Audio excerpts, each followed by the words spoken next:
Hello everybody and welcome to episode... Are we on 12 or 13? 14? 13. I think we're on 13? It's I probably didn't change the number. Yeah, lucky number 13. Let's hope the number's right. If not, whatever.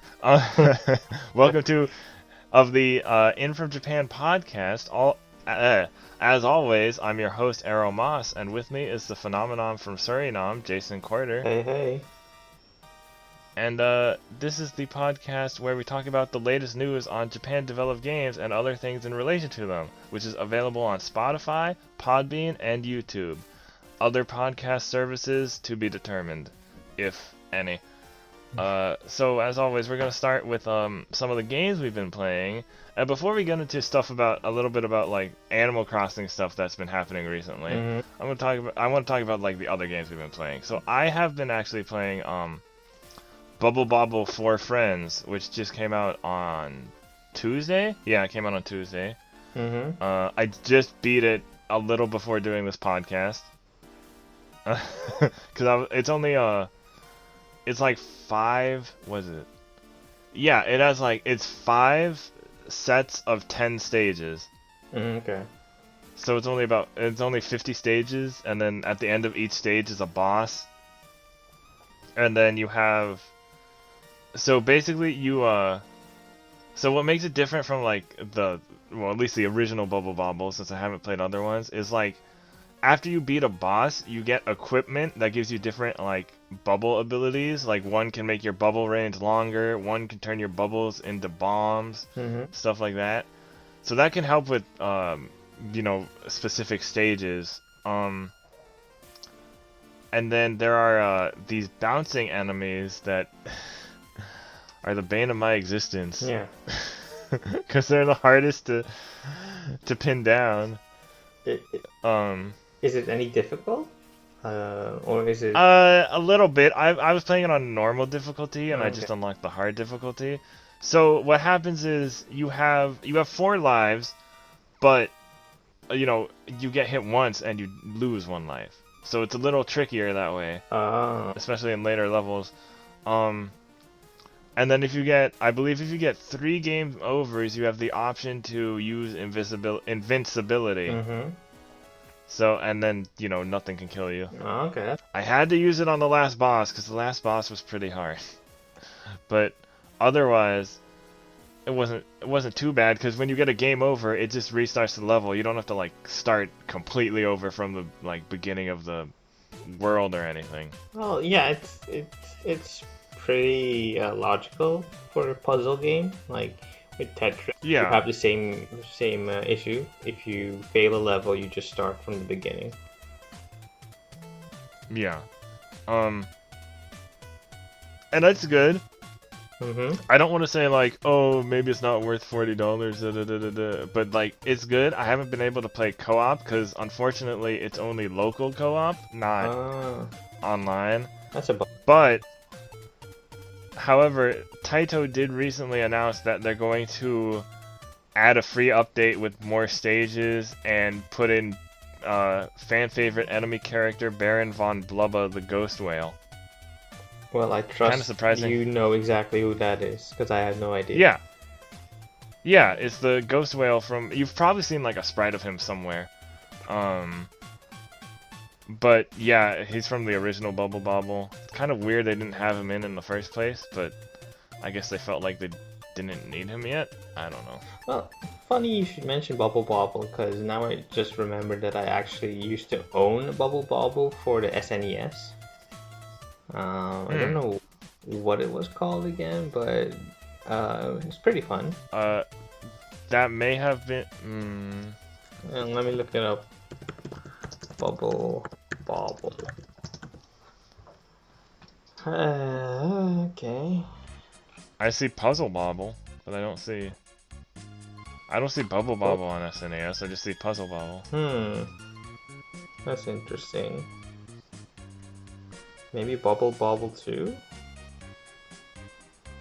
I'm pretty sure Bubble Bobble Part 2 is like has weird releases too, so I wouldn't be that surprised. I mean, Part 2 is still on NES and Game Boy. That's what I'm reading here on Wikipedia.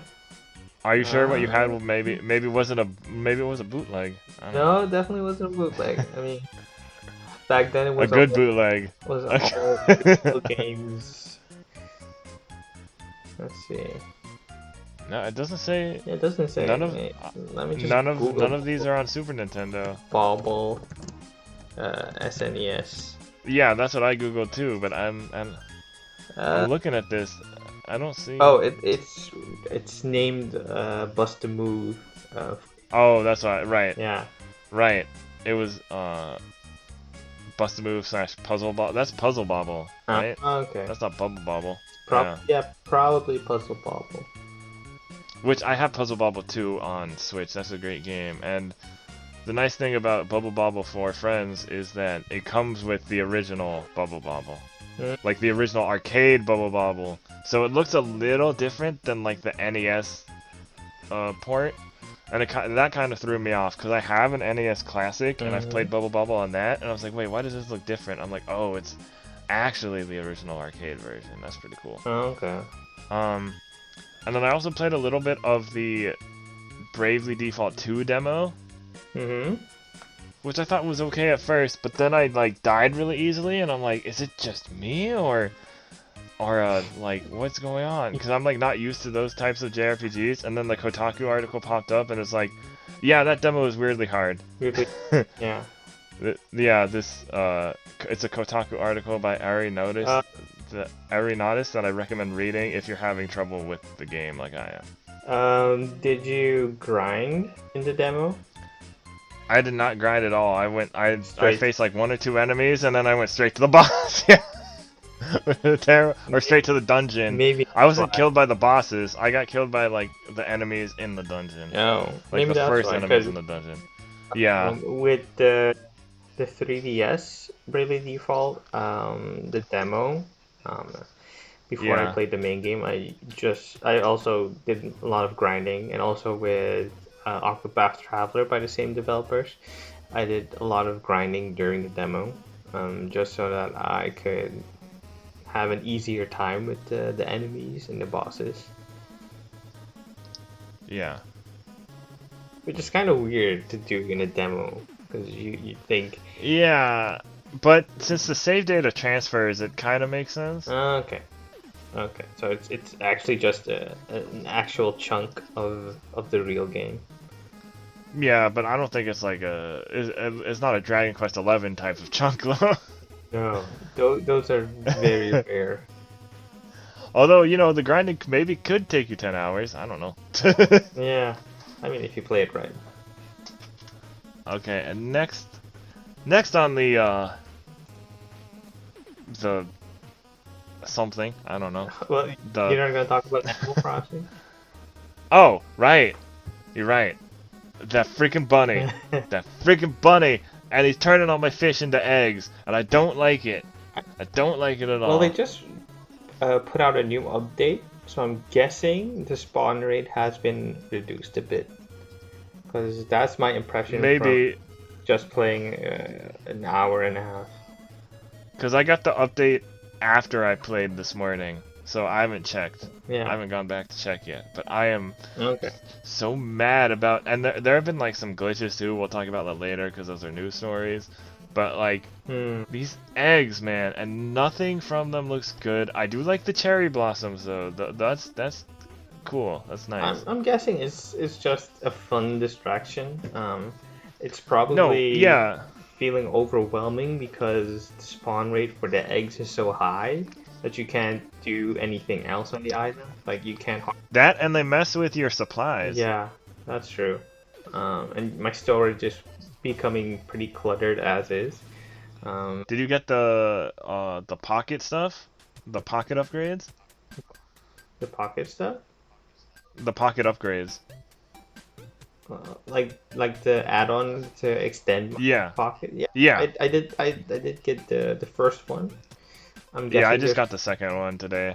Okay, so I'm a bit behind on all of you guys. So. Oh, I'm behind on everybody else, so don't even. Yeah, I'm not really that worried about it. I just play it day to day, and the first few Yeah. days I was kind of super invested into it and trying to min-max everything, but that's not how it's meant to be played. So now I just, whenever I have a couple of minutes to spare, I just dive into Animal Crossing and see what's up and check in on my inhabitants. Um, I might actually write something about it. I've been toying with an article that I've been wanting to put out. So keep your eyes out Ooh. for that one. My two elephant neighbors, I swear I think they might be dating. Cause first, yesterday, they were Hmm. just like working out together. They were doing a morning workout together. I'm like, fine, maybe they just decided to work out together. And then today they're just like sitting on a bench together doing nothing. Well, I think one was like eating something and the other one was just kind of sitting there. And I'm like, are they dating because they're both elephants or something? Cause I don't know if They're the game's trying to imply something or. just probably being friendly. Just pals. Just hanging It's just out. like it's just funny because it just seems like I'm like, did the game do that on purpose, or if I had put a different neighbor there? Because I did actually put them to live next to each other, Yeah. so I wonder if I put somebody else there, that still would have happened. Um, Maybe. Who knows? Something interesting but happened on my island, or not that interesting because I kind of orchestrated it. Like, when I was visiting one of the other deserted islands, I found someone named Sherry. I think she's a teddy bear-esque animal, and I invited her to live on my island. And what's ironic is my island's name is Aloha State after the the third series of Terrace House. uh, And Sherry is an ex-member of Terrace House, and she's pretty notorious during that run of Terrace House. So oh, I was kind of scared for a bit, like, oh no, Sherry's on my island. Oh no. But so far so good. She gave me a basketball as a present for helping her out, so oh, that's that's cool. nice. Yeah. And then there's the did you know you can catch the balloon presents with a bug net? The sakura petals, No, the balloon presents. the balloons. Yeah, if you're close enough and you have like one of those you have like an upper level Mm-hmm. and the present is close enough, you can catch it with a bug, you can pop the balloon with a bug net. Wow, I did not know that. I'll have to check. Um I and also, I also started um, the Legend of Heroes Trails. oh, hold on, I have one more thing to say about Animal Crossing. Uh, I need to get bamboo, and I keep forgetting to go to the islands, or I don't have enough points for a Nook ticket, uh-huh. and I need bamboo because I want to put bamboo stalks all over my island. Wait, how do you not have any Nook miles? They're not that expensive or that hard to come. No, it's just because I'm not doing that much daily, and then like they don't give you that many points, and then like because I'm playing other games and stuff, and it's kind of hard to balance Uh, everything. uh, Um, and then with the pocket stuff really got me because of like 5,000 points for the first one, and then 8,000 for the second one, and you yeah. have to save up those points first. And but now that I have all the pocket stuff, in tomorrow, during my session, Mhm. like either tonight or tomorrow, should be good. Okay. But it's like I've just been waiting to get bamboo, but then I'm like, oh, but I need to get other stuff because it'd be so much more beneficial if I have it at that point, because then I can get more and have more stuff at one time, Yeah. and you know, um, yeah. And I got some turnips. I just try to check the prices every day, I still have check yet. what the hot item is. I still have yet to encounter Turnip Lady. I think she's only on Sundays. Yeah, she only comes by on Sundays. But I didn't unlock her yet, so yeah, it's gonna take a bit more time for me to jump into the stock market. Yeah. What were you saying about Trails of Cold Steel? Yeah, so not Trail of Cold Steel, but actually Oh, the earlier entry in the meta series, Legend of Heroes gasp. Trails of Trails in the Sky, uh, the older series. I just got back into Right. it, and I finally finished the prologue after putting it off for months. Like I was so amped up to get it, and it was finally on sale, so I got it, and I was super happy. But after after playing it for about 25 minutes, I stopped for what feels like 3, 4 months. But I just got into it again, and the ironic thing is the battle system is very reminiscent of Grandia, and you know Hmm. me, I love Grandia, and I think it's probably the best JRPG battle system. So it being very similar is just the icing on the cake for me, and I'm really eager to get back into it.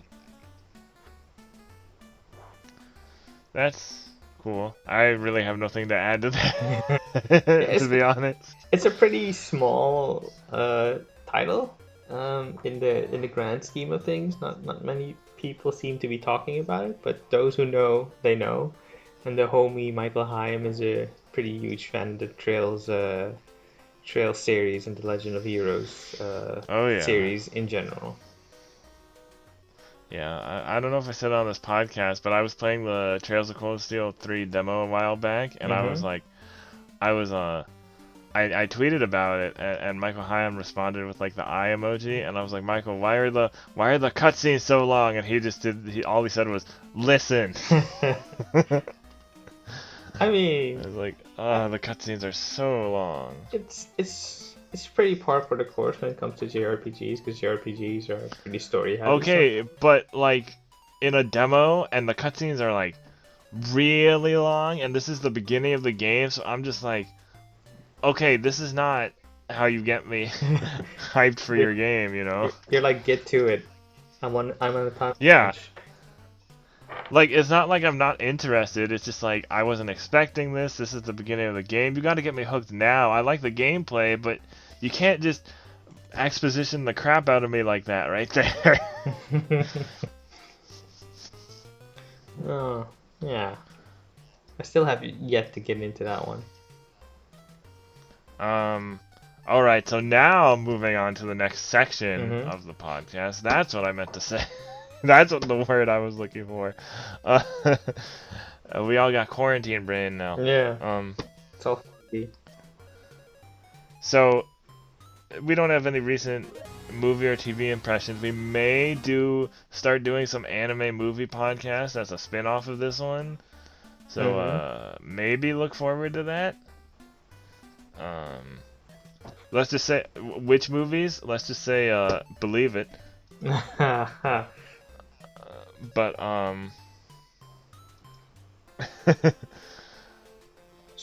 anyway, the Soon, soon.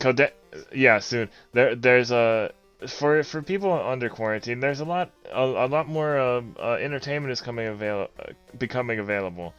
Kodansha Comics and Vertical announced that they're launching nearly their entire digital manga library on Isneo, a European digital comics, manga, and webtoons distribution platform, which includes Attack on Titan, Ghost in the Shell, Sailor Moon, Fairy Tail, Fire Force, and the quintessential quintuplets.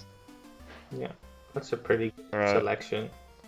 They'll also start releasing simulpub manga chapters soon, such as Eden Zero, More Attack on Titan, Domestic Girlfriend, To Your Eternity, and Apo Sims. I've never heard of any of those except for Attack on Titan.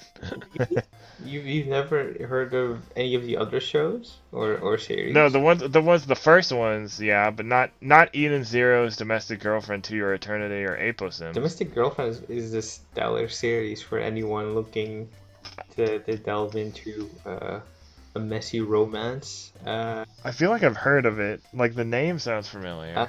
I think Giguk is a big fan of it. It's a popular YouTuber who does anime coverage, and Mother's Huh. Basement also covered it. Oh, Mother's Basement, that might be it. Yeah, yeah, Available on web browsers, Android and Apple tablets and smartphones, Nvidia Shield, and on the Nintendo Switch. Whoa. yeah. Okay. They got you covered. Yeah. And then other free stuff. G Kids streams 18 films free on Canopy Library University service, including 3 anime films. Um, I'm unfamiliar with So, Cat D. Do you know it? no, not really.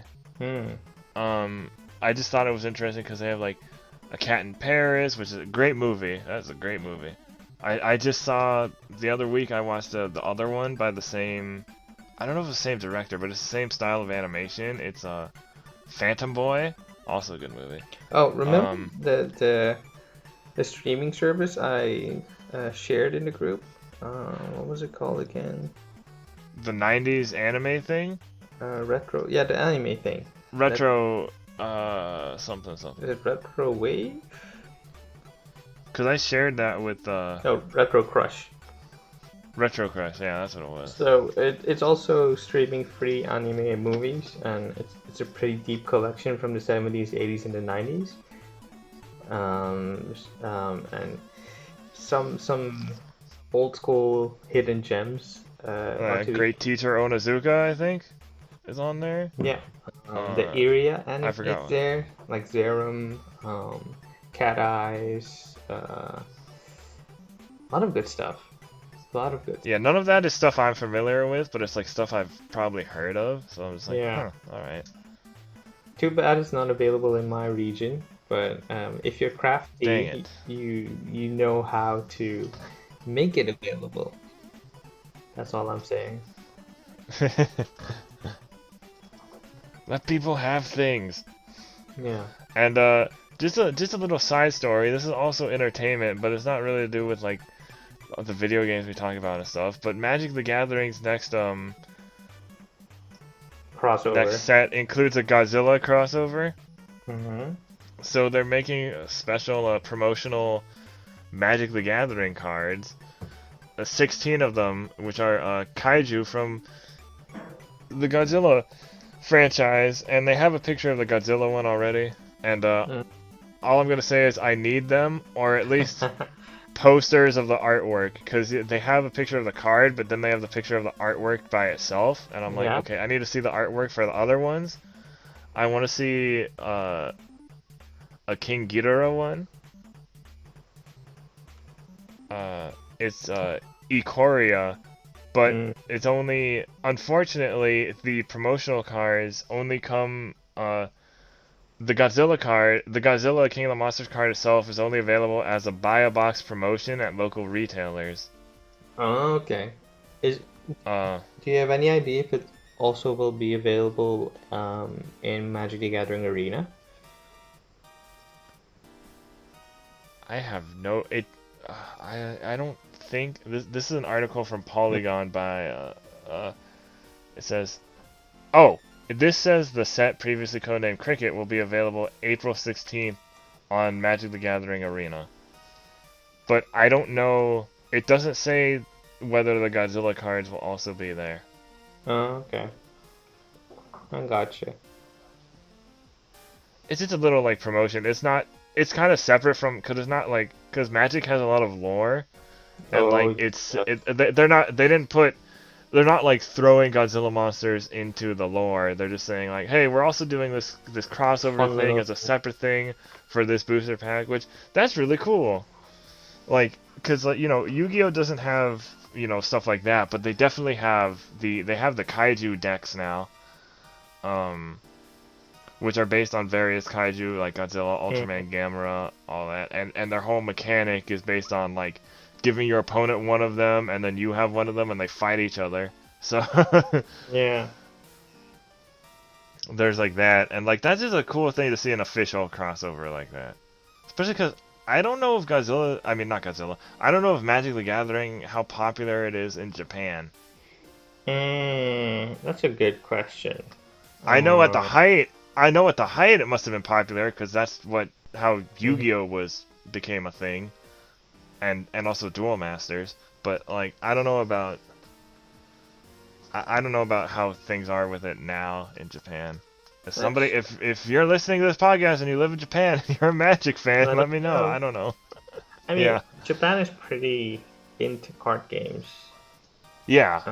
I You're mean, telling me they just made a new Yu-Gi-Oh card game, I'm separate from basing the that main one. specifically off of all the anime I see floating out of Japan. That's solely card game based, and it's not even only Yu-Gi-Oh! Like Vanguard, and you have Vanguard, yeah. Duel Masters might be Western, but it's definitely anime influenced. yeah, Um, what was it? Oh, Digimon Season 3, Digimon Tamers. yeah, and you also have like Dragon Ball trading cards or collectible cards, and you also have Final Fantasy among Oh, and others. I don't know, have you seen like apparently like recent episodes of Boruto have like ninja trading cards or something, or Yeah, it's like it's a whole arc about I've seen it in the that? manga, so I Oh, they actually had that. That yeah was actually in the manga. yeah it's That's part really of the funny. original story. It's pretty cool. I mean, there is Yeah, I want to watch a that. Naruto trading card game. Yeah, I mean every in the late 90s, early Mm, 2000s, every anime had a trading trading card card game. game. That's true. I actually have Yeah. one of the tinfoil cards. I think it's the three Sanin, or the sorry, Uh, that's like double up. The Sanin, the legendary Sanin. yeah. Uh, it's a pretty cool Uh, card. I got it with a Shonen Jump manga. oh yeah, when they had the promotional Yeah, cards, yeah. yeah. Um, and because Inuyasha had one, I got a pack of those. DBZ had one, I got a pack of those. Um, Digimon had two here, Mm-hmm. and I think they have a third one in Japan that's actually rising in popularity. Okay. That's more recent. Um, or Digimon might have had three. Yu-Gi-Oh actually has two, and then it's going to have a third one coming out soon. Okay. Um, and it's just, and then like trading cards were like huge everywhere for everything at one point. Like if there was a TV show or Mm-hmm. like movie, you could probably find trading cards for it. I'm talking like Buffy the Vampire Slayer, Star Trek: The Next Generation. All right. The there was a comic book shop downtown that we used to have. I mean, they're a chain, like a local chain. We still have a few of them Mm-hmm. called Comics and stuff.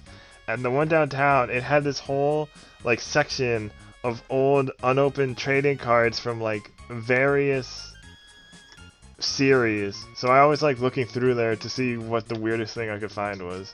Mm-hmm. Um, I mean, but yeah, I so wish we had those.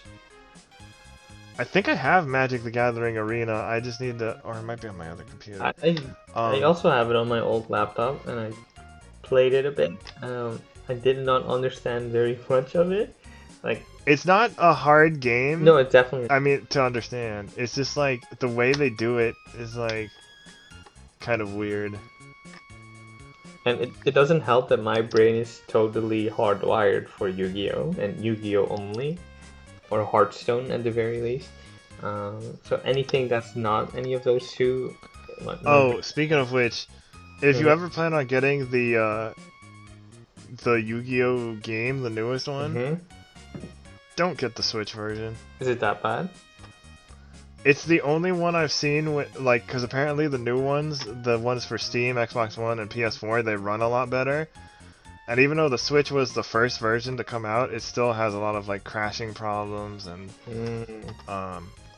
Otherwise, it's fine. Besides like the crashing problems, it's fine. But it's really annoying because it always happens when you're about to win.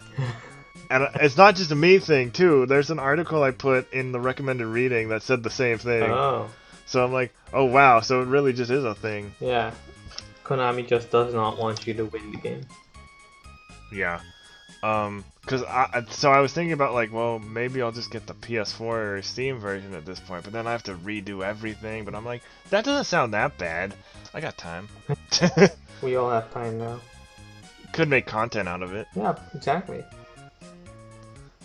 But it's also $40, and I just spent money on a lot of other games, so it's just kind of like, Yeah, just wait on a sale. like Cause now, I also already have it, so it's just kind of hopefully there's like an update for the Switch version. I'm not holding my breath, but yeah.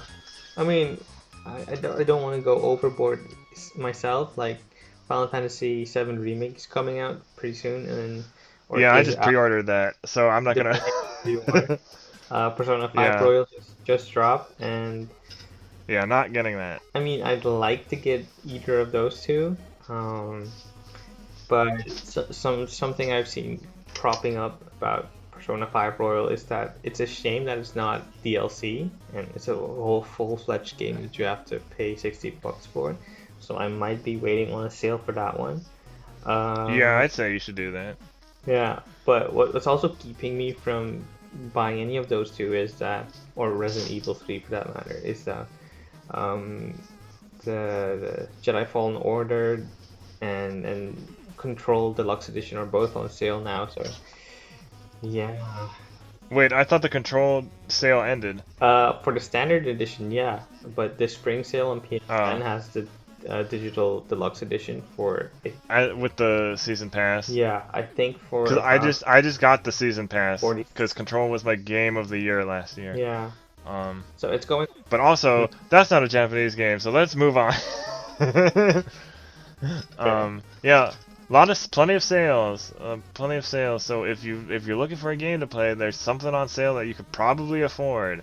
Yeah, check my Twitter feed because I usually post about good deals. He also posts about the podcast, so that's also good.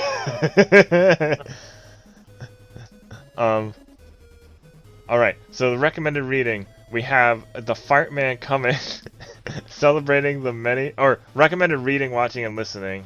I should have said that before. The Fart Man Cometh, celebrating the many careers of Wario, Nintendo's stinky cheating genius, by William Hughes at AV Club. How Cory in the House DS went from bad, forgotten game to hilarious meme, by Luke Winky, Kotaku. That's not a Japanese game. Cory in the House is the best anime ever. Shh. The meme lives on. Bless Your Ears with Animal Crossing New Horizons ASMR by Joyzel Acevedo, Kotaku. Why You Shouldn't Sleep on Resident Evil 3's Resistance Mode by Ben Reeves, Game Informer. Being quarantined has strangely made me want to play some really odd games from my backlog by Logan Moore, DualShockers. The bootleg Pokemon Diamond and Jade region log featuring Aaron Hansen of Game Grumps over at the Did You Know Gaming YouTube channel, which sourced my my Telefang interview / retrospective article from 2018 over at Parallax Media. So now it's only it's only in the description. It's not. I'm not mentioned by name or anything. That would be crazy. But you know, it's still, at least they sourced me. Yeah. Even though they still got some info wrong. So. Yeah, because yeah, I saw it in my subscriptions or in my home feed, and I thought like, hey, this looks like something Erroll worked on a few months back. So I started watching it, and I scroll down usually to see what's in the description, and then I saw Parallax Media. Like, hey, I know that website. Wait, that's our website, and that's Erroll. Hey, wait a minute. That's Erroll's article. And then I immediately texted you like, hey man, check this out. So I'm happy for you, man. I was like, yo, and then but like I'm in the Telefang Discord because that's how I kind of got the piece together in the first place, and they were not happy about some of the information being wrong, because like what's her name, Sakaki something, I forgot her full name. But they said she was the designer of Telefang, and it's like, she's not the designer, she's the creature designer. Like, and they got some other information wrong, like they got the publisher and like developer and stuff kind of mixed up. And, and I'm like, did they really do that much research, or did they just like skim this stuff? Like, because I feel like I've seen other Telefang YouTube videos, usually the ones that are like, talk about Mon games or Pokemon codes, that do a bit better research. It's probably because it's so obscure, I guess. It's yeah, is a word I'm looking. But like, they have people they could have asked. That's why like the Telefang community was kind of a little miffed. They were a little miffed about it. They like when Telefang gets any exposure, especially because like, but just the fact that they had resources and they still got that information wrong was kind of annoying to them. And then but that didn't stop me from DMing Did You Know Gaming on Twitter and being like, hey, if you ever do a thing on level 5, here's a retrospective on them. which I'm probably gonna have to update because of a news story later, but we'll talk about that later. Yeah. Continuing with the recommended list, Kirby series director Kumazaki and producer Kamitake on The Pink Puffball and HAL Laboratory by Alistair Wong, Siliconera. KK Slider sold out by Ian Walker, Kotaku. That's a crossing article. Yeah. Persona 5 Royal finally gives Goro the attention he deserves by Jenny Lada, Siliconera. Goro Akechi, not Goro from Mortal Kombat. More catchy. Yeah. And then Yu-Gi-Oh! Legacy of the Duelist, Link Evolution's new content makes the series' best game even better by Tanner Pierce, Dual Shockers. See, this is the article where I saw he said he did the Switch version and the PS4 version, and the PS4 version runs a lot better. Mm. But Okay. otherwise, the update's great. Yeah. So now it's time for the news. Yeah. Do you want me to do the Yeah. bad-ish stuff? Yeah, time for the bearer of bad news to give us the lowdown. Wow. At least I get a new title. Oh, yeah. Yeah. So If you draw you with like a newspaper and like a scythe and a black robe, but like specifically something with like a newspaper or something. I mean, we could get fan art commissioned, probably. We still need to decide on a mascot. Yeah, we'll think of something. Okay, so GameStop plans to permanently shutter about 300 stores this year, as reported by Brianna Reeves for PlayStation Lifestyle. Last year saw GameStop permanently shutter 321 of its brick-and-mortar stores. This year, the company plans to meet or exceed, in quotation marks, the same number of store closures. The retailer shared the news in an earnings release yesterday, noting that it currently has 5,500 shops in operation. A new round of store closures furthers GameStop's efforts to de-densify its global business. And then goes on a bit more about its economic woes. I mean GameStop, not PlayStation Lifestyle, but economic woes and the effects it also felt due to the COVID-19 outbreak. So yeah, it sucks that people will be losing their jobs. Yeah, it's what to say. Like, you kind of like to say the writing's on the wall for GameStop, but you also kind of still want to root for them because they sell physical stuff. And they employ. Yeah, but just read the next. Moving on to the next story. The next one will wash that taste right out of your mouth. Okay, so GameStop also reportedly told its workers to use plastic bags in place of proper protective gloves, as reported by. And the thing is, most GameStops are for US Gamer. Yeah, go ahead. I know I have a friend who works at GameStop, and most are closed, and the ones that aren't are doing like the curbside stuff. Pick up. But this is still pretty bad. Yeah. This is really bad. So, mere days after closing its stores, the customers are moving to a curbside pickup only model. GameStop is being scrutinized for its insistence on continuing to do business during the COVID-19 coronavirus pandemic in spite of the inherent risks posed to its workers. Late on Friday, March 27th, the Boston Globe published a report including an interview with an anonymous GameStop manager and a text from an official memo on curbside pickup given to stores. The memo tells employees how to process curbside purchases, a cumbersome process that still entails a degree of close proximity between workers and customers. Okay, where is this stuff about plastic bags? GameStop store employees working during the pandemic and are instructed to wrap their arm in a plastic bag, accept customers' credit cards using the bag through the store's partially open door, and then ring up purchases, still using the bagged hand. Afterwards, they to put a credit card and purchase goods to a customer in the same bag, inverted to make the surface that touched the card into the bag's inside. I mean, I'm no Oh, God. scientist, but that's a sketchy I'm no methodology. scientist, but I don't think that's the best. Yeah, exactly. Like, I'm not the Just smartest go guy in to the the room. stores, Even I know GameStop. that's not the best way to do things. Just fully like, look, give your employees, like, you're already in the red, and like you could have done good stuff to get some of your reputation back, and then you keep doing this. Reggie is probably face palming right now, real hard. I mean, he was probably thinking like, "Oh, joy! Look at all the stuff I have to work with come April." And it's now April, so Dude, he's not even gonna have that job by yeah. But if they keep at this rate. if they keep messing up like this, he'll probably have no company to work for. Oh yeah, I- because his teaching job, like Cornell, probably closed yeah. because all the schools.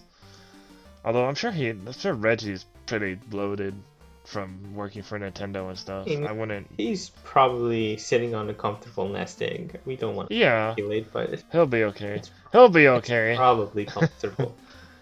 Reggie should start like live streaming, Yeah. playing Nintendo games. That would be cool. I mean, I'd like to see him branch out to other publishers and other makers of content. Or that, Yeah.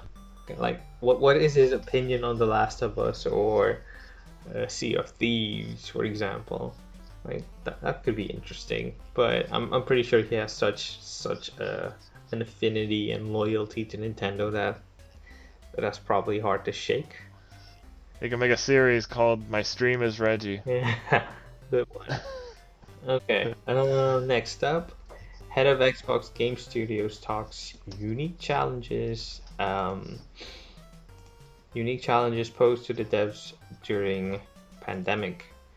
Also by Matthew Olson for US Gamer. As the COVID-19 coronavirus pandemic wears on, those who are fortunate enough to not be sick and whose jobs now entail working from home likely face a harsh learning curve, especially in fields as demanding and team-oriented as game development.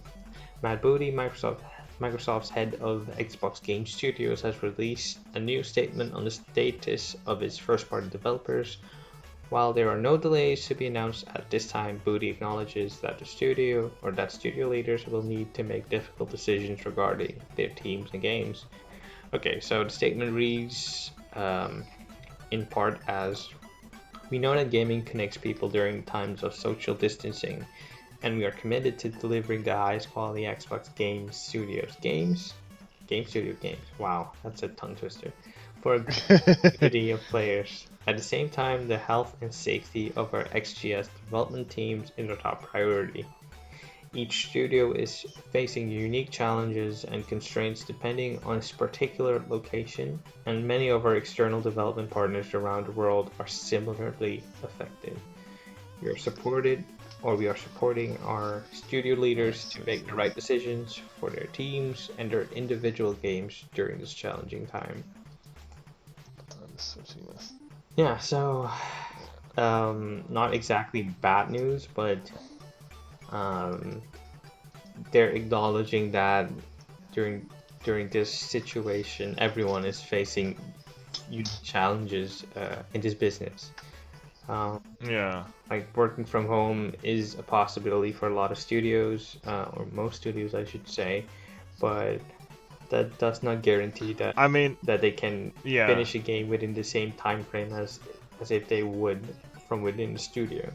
Yeah, with big studios, it's a lot harder. I imagine with like indie stuff, a lot of them are with like indie games. A lot of them might be working from home anyway. So they might already be used to it. So I think what we're gonna see is, and like, I know we already see a lot of indies already, but I think we're going to see, for a while at least, we're going to see less AAA games, more big games seeing delays, but more indie games like coming out, not in place of them, but just like getting more attention. Yeah, because which isn't the worst thing. That's true. To be honest, like indie games and PC games have been mostly digital, I want to say. Uh, Yeah. and gamers are pretty accustomed to that delivery method, so it's not like they were planning to go out to get physical copies of these games. Um, Yeah. and it kind of feels like indie games are getting their time to shine again.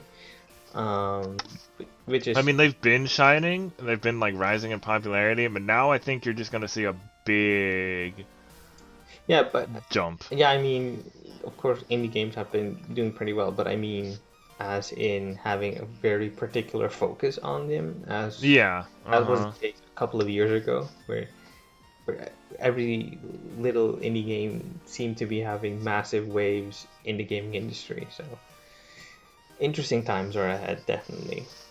Yeah. Okay. Um, Next up, Xbox and PlayStation Eye impact of coronavirus on game development, as reported by Tom Phillips for Eurogamer. And there is more on this later in the other news, The so I one of don't the know other. how much of the yeah, so I don't know how much the information will repeat itself, but it should be okay. Okay. It's just all Microsoft like and Sony related. have both issued statements on the possible impact coronavirus may have on their first-party Xbox and PlayStation games in development, like I just mentioned in the case of Mad Booty for Xbox. Um, Neither platform holder has announced game delays as yet, while the crisis ramps up in Europe and North America, where each has many major development studios. However, each company has warned delays remain a possibility. Okay, I've read that about Mad Booty. Let's see, where's Sony? Okay, although no issues have emerged so far, the company wrote, Sony is carefully monitoring the risk Let's see. of delays in production schedules for game software titles at both its first-party studios and partner studios, primarily in Europe and the US. So more or less the same thing Mad Booty said for Xbox.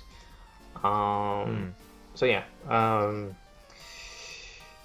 start digging into your backlogs, kiddies, because it's looking like a whole lot of big releases are gonna get delayed, Yeah, which we had is a big release delayed indefinitely earlier today, and we're gonna talk about that a little later because there's another game that's planned to release on the same day. mm-hmm. So I'm not gonna reveal anything yet, uh, just to keep you on keep you on your toes.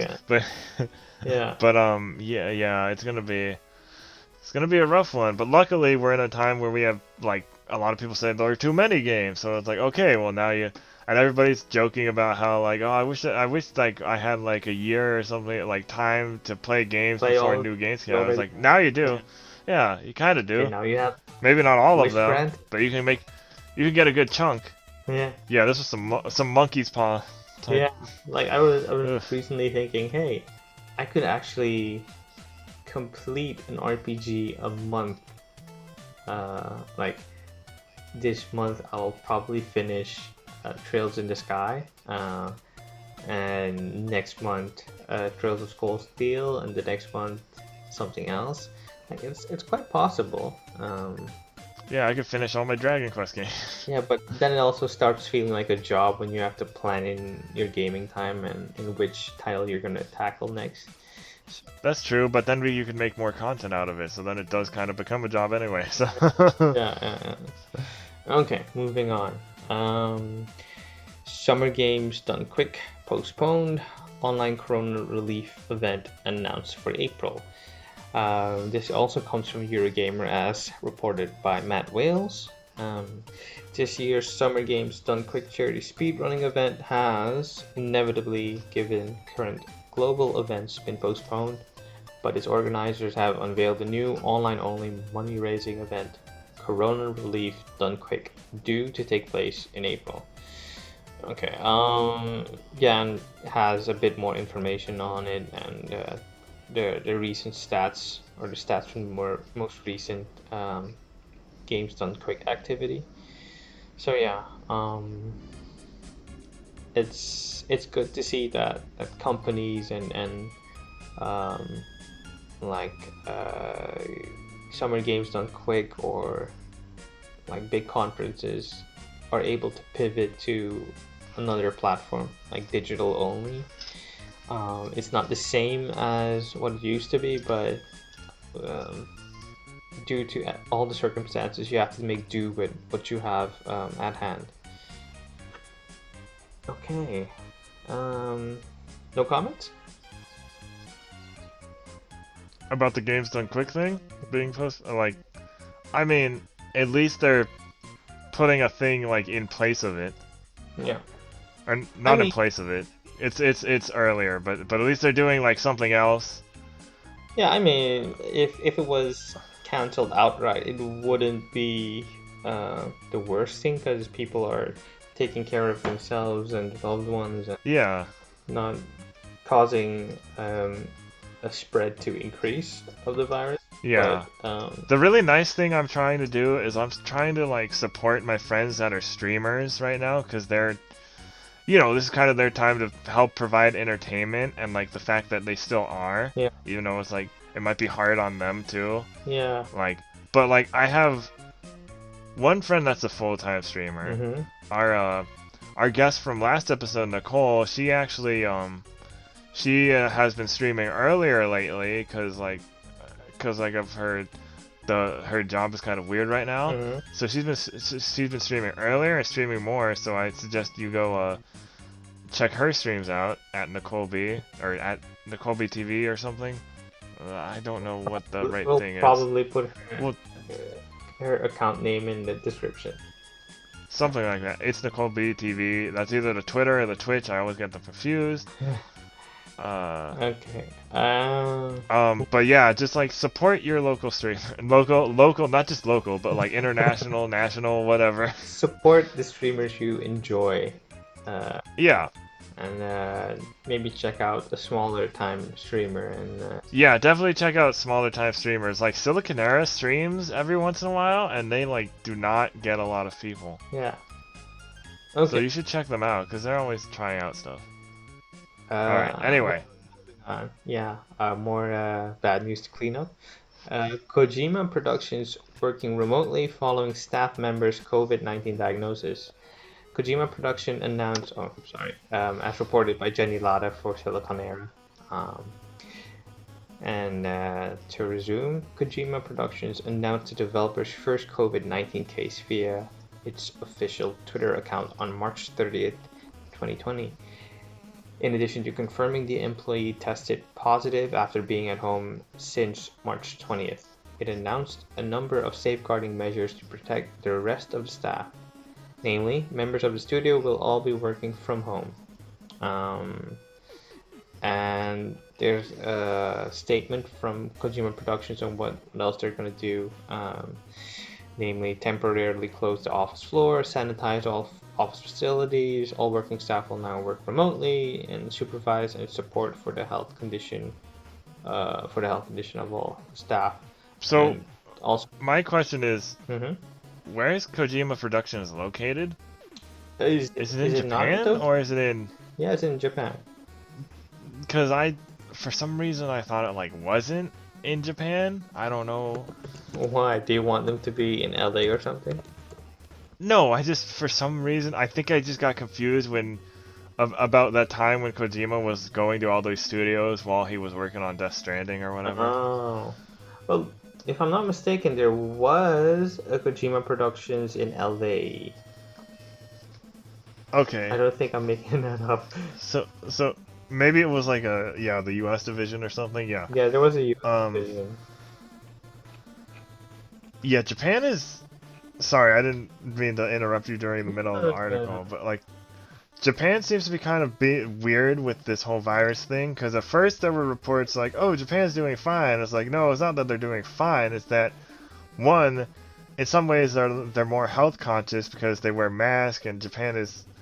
Having been to Japan is very clean.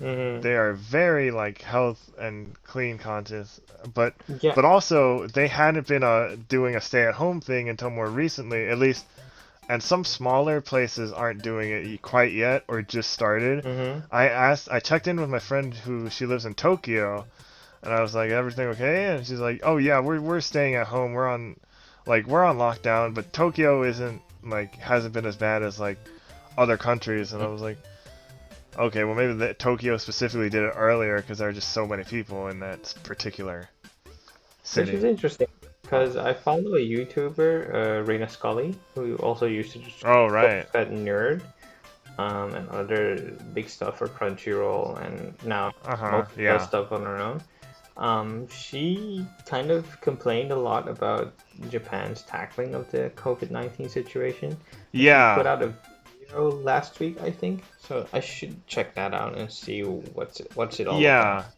No, the situation is kind of all over the place. It seems like Mm. like As in my any friend, other. she's very yeah. Yeah. So like my friend, she's very not very. I shouldn't say very. I mean, she's very familiar Mm-hmm. with like Western culture and stuff. Like she studied abroad over here and like travels for work normally. Mm-hmm. Um, so like she's very aware of. She's just very aware of global stuff. So I figure she would have like a. She would know A certain things about grasp that. on the situation. Yeah, because she's staying Mm. at home, and I'm like, okay, well then if people like, there must be people staying at like people, plenty of people staying at Yeah. home. But then like I read articles recently, and a lot of people in Japan were still going out until a little more recently. Uh, It's just interesting to see on a country by country basis when it's not people in the U.S. being stupid. I think it's pretty fascinating to see how people in other countries are reacting to it. yeah. Interesting stuff. 'Cause I get tired of the U.S. news about it. Oh boy. All right, moving on. Okay. Let's see. I just had to say that. Don't be stupid. Yeah, like it goes. Yeah, it's pretty self-explanatory, but okay. Steam making changes to reduce bandwidth usage during coronavirus outbreak, as reported by Matt Wales for Eurogamer.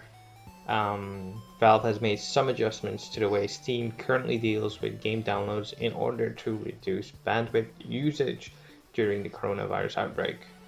A statement follows. We know a lot of you, like us here at Valve, are stuck at home right now trying to work or attend school remotely, the company wrote. Or maybe you're just playing a bunch of great games on Steam. Whatever the case may be, we know that with so many people at home trying to get things done at the same time, it can put stress on your home's internet bandwidth. With that in mind, Steam will now prioritize and schedule game auto updates slightly differently to normal for the foreseeable future. Effective from today, this was like 2 days ago, 3 days ago. Effective from today, only games that have been played in the last 3 days will be updated immediately, as was already the case. Updates for less recently played games will be scheduled for local off-peak times, but will now be spread across several more days.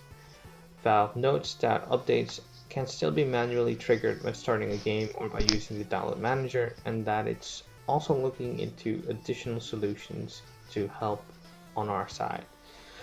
So it's basically the same thing Sony did last week.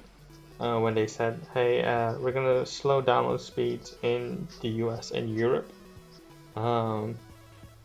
Basically, Steam is saying, okay, we know a lot of you are stuck at home, and we know a lot of you want to make use of the internet, but to do our part, we're gonna slow down a bit of the download rates or offset it to non-peak hours, and spread it more across the week, like over days, so that Yeah. you don't overload or overuse your internet. Which is That reminds me, which I is need to download I mean, Final Fantasy VII. yeah, I mean, you probably have a bajillion games on Steam, but you're not gonna play all the bajillion games on Steam. So Yeah. this is just them taking measures, and I think it's a good thing. Is better reducing the bandwidth and all that. Again, it's better than if it's better than the Then alternative no, of Steam completely shutting down. yeah. So count your lucky stars. Moving on. And then these next two stories, they're more positive, but I put them in this section just because they were just still relevant. And then we kind of have it bleed into the next into the another news section because it's just everything just kind of runs together for a while, and then we finally get separated. Yeah. For a bit. Yeah. Okay. $100 Moving on. million Sony Global Relief Fund for COVID-19 will include educational, medical, and game dev support by Jenny Lada for Silicon Era. Sony has announced a charitable endeavor designed to help make a difference across multiple fields as the COVID-19 pandemic alters people's lives. $100 or $100 million. $100. That's not a lot. $100. $100 million. I'll buy your entire stock. $100 million Sony Global Relief Fund for COVID-19 has been launched to help the medical professionals and first responders facing the pandemic head-on, the teachers and students who find their daily school lives altered as a result of social distancing and the virus, and the game developers, movie staff, and musicians who have seen their projects halted or ended. The endeavor will also see the company matching its employees' donations, though the limits and scope for it haven't been announced. So that's a good move from Sony, helping their people in need, not just their own people, but like first responders and medical staff, which is a very neat thing for them to do. Some might argue, why not donate more? And yeah, that's a dicey subject. Like I think it was last week or this week when Bill Gates and Mark Zuckerberg announced that they were also donating millions of dollars. Everyone was like, but it's like, and the people's like, you could donate more. It's true, they could donate more, and I don't know how it all works or how the money is tied up or why they're not donating more, but because they have money for several lifetimes. Like, nobody needs as much money as they have. Yeah. Even during a global pandemic. Yeah. Like, okay, they could donate more, but the fact that they're donating now is also a good thing. So we shouldn't. Especially with all the damage Facebook has done in the past, like Mark Zuckerberg should be donating more. Yeah. Specifically, I don't know much about Bill Gates, so. Well, Bill Gates has said or has pledged to donate the most of his capital to foundations and charities. Yeah, and he has his own too. Yeah. Education. So usually when you hear about those people with all that money, you don't hear about Bill Gates negatively, except like every once in a while you kind of do now these days.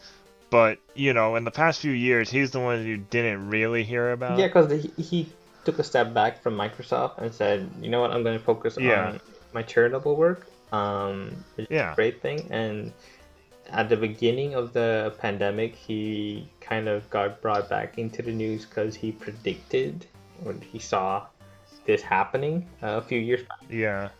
During a TED Talk or in a TED Talk he was giving. And it's kind of ironic to see him being attacked now for his donation. To which I say, it's a good thing what he's doing. I can't really fault him, but of course, donate as you're able to. And I'll just leave it at that. And let's see, our last Grim Reaper story is... Which isn't a bad story. Again, not a bad story, but... Yeah, I should just start wearing a dark robe and have a scythe handy when I read this. No, not a scythe. It's because they're articles. Instead of a scythe, you should just have like a pair of scissors. That works. Okay. Gaming industry companies unite against coronavirus with #PlayApartTogether campaign. by Giuseppe Nelva for Twinfinite. Today, several publishers, developers, and corporations within the gaming industry released a joint announcement to launch the Play Apart Together campaign. The campaign aims to slow down the spread of COVID-19 by promoting lay messages. Shouldn't it be key messages?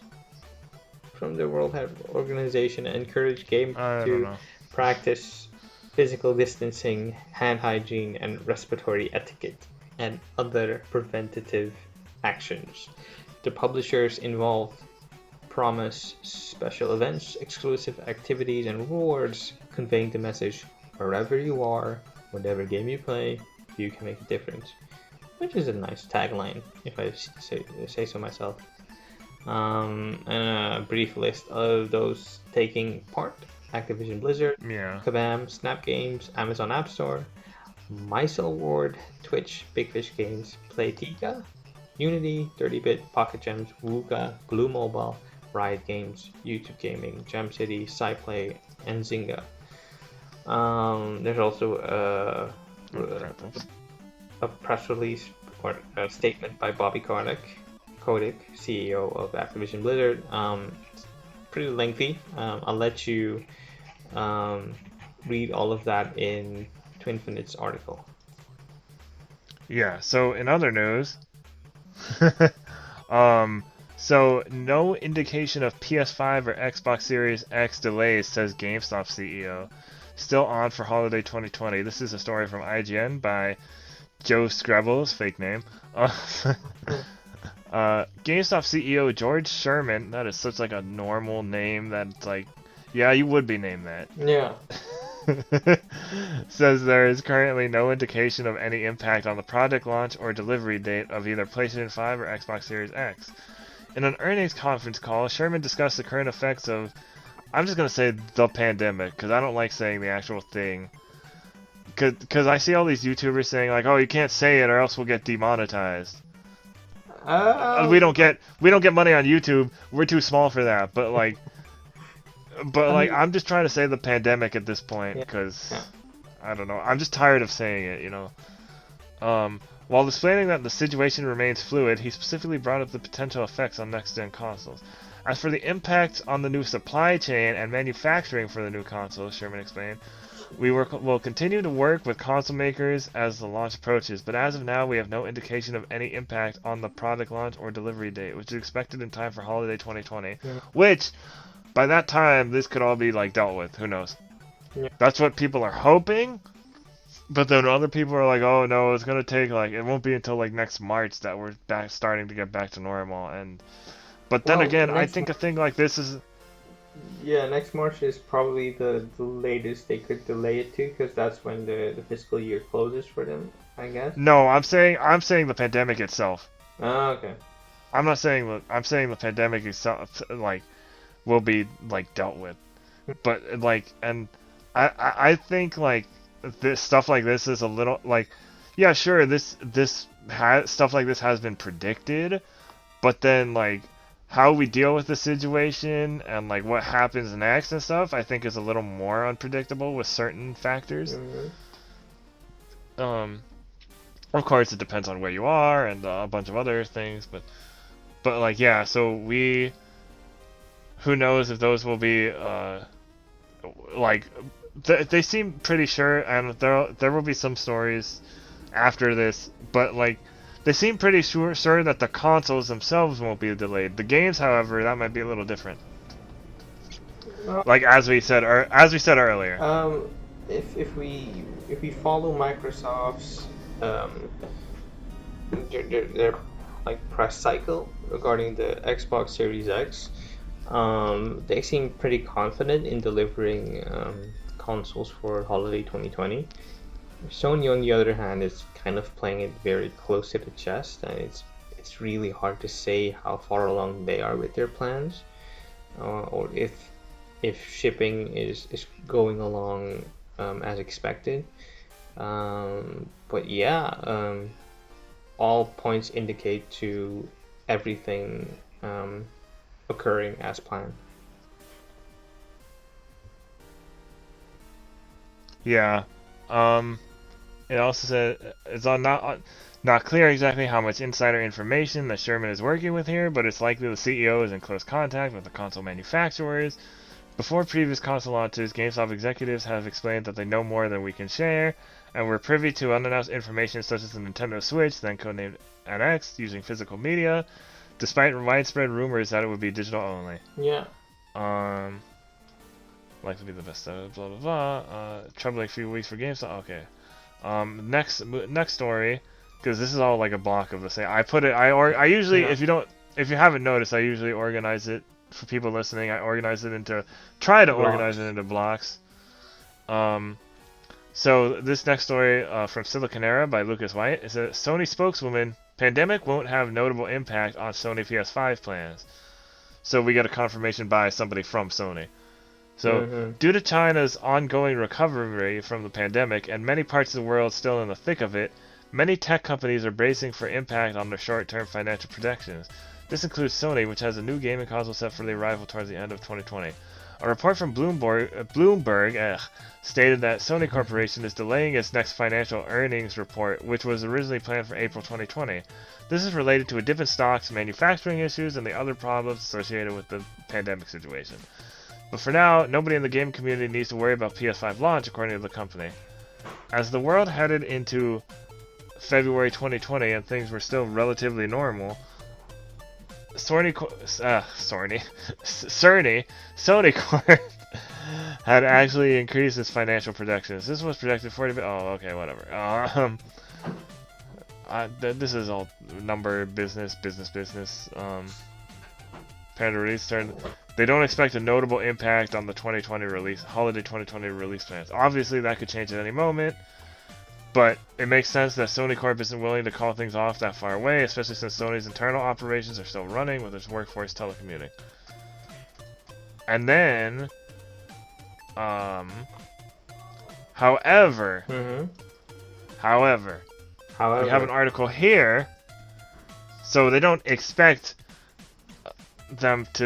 the launch to be delayed, but we have an IGN article here by Jonathan Dornbush that says the PS5 and Xbox Series X could face launch shortages. So we might get the consoles, but they may be very hard to find at first, which will be interesting because it's always interesting to see how many early adopters of a console there are in general and how that will change. Despite the various delays in movie and TV industries have seen in both major, the gaming industry haven't shown much sign of slowing down just yet. Well, how many days old is this article? Oh, this was like two or 3 days ago. Cyberpunk 27. As far as any launch delays goes, the answer remains as uncertain as the extent of the pandemic's impact on the world, and given how far out these consoles are meant to launch. But with the recent Xbox X, Series X, and PS5 tech reveals, both companies have not announced adjusted releases and seem bullish on hitting their holiday 2020 launches. However, there is a possibility that the next generations could at very least see shortages. 6 analysts and analyst firms spoke with IGN about the possibility of these consoles seeing possible delays. And you're probably gonna have the situation where people won't be flooding into stores to get their consoles, so sales will probably also be slow during the first few weeks.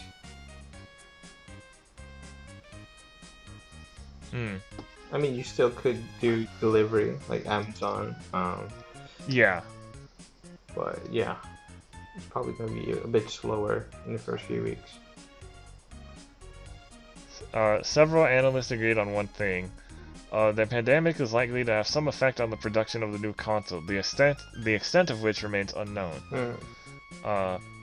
DFC Intelligence noted that the sheer amount of uncertainty that hangs over this new console generation makes the short-term ramifications hard to predict. We expect that demand will be greater than supply, probably by a significant margin. The only certainty is uncertainty, and anyone who says otherwise has a crystal ball we don't have access to. Certainly seems effects and increase in demand as countries adopt shelter-in-place orders. Oh yeah, saying stuff about Steam and YouTube and all that. At some point, if product is limited or price of components becomes too high, Sony and Microsoft will have to make a tough decision about whether to launch in very short supply or delay launch until the supply chain is comfortably running. We do not expect this decision to be made in the short term. It's highly likely that we will be well past the curve of the pandemic in most areas where manufacturing takes place by the time manufacturing must commence in June. Let's hope so. That suggests that both consoles will be in stock by November, so I don't expect a delay in their respective launches. Yeah, so it's a pretty long Article. it's a pretty long article. I don't want to like get into all of it, but basically, even if they're not delayed, we could see like very few of them out in the wild at first, which is fine. I mean, not everybody. Most people don't plan on getting these things at launch anyways, and also there's a huge. I don't know about globally, but at least in the U.S. there is a huge rise in unemployment. So people aren't gonna have the money. Might not have the money to get the. Well, maybe by December, but like, who knows? Well, people are probably saving up for a holiday purchase. Yeah, but the thing about that is the whole pandemic cost, and like it costs a lot to. Dealing with a pandemic can cost a lot. Yeah, that is true.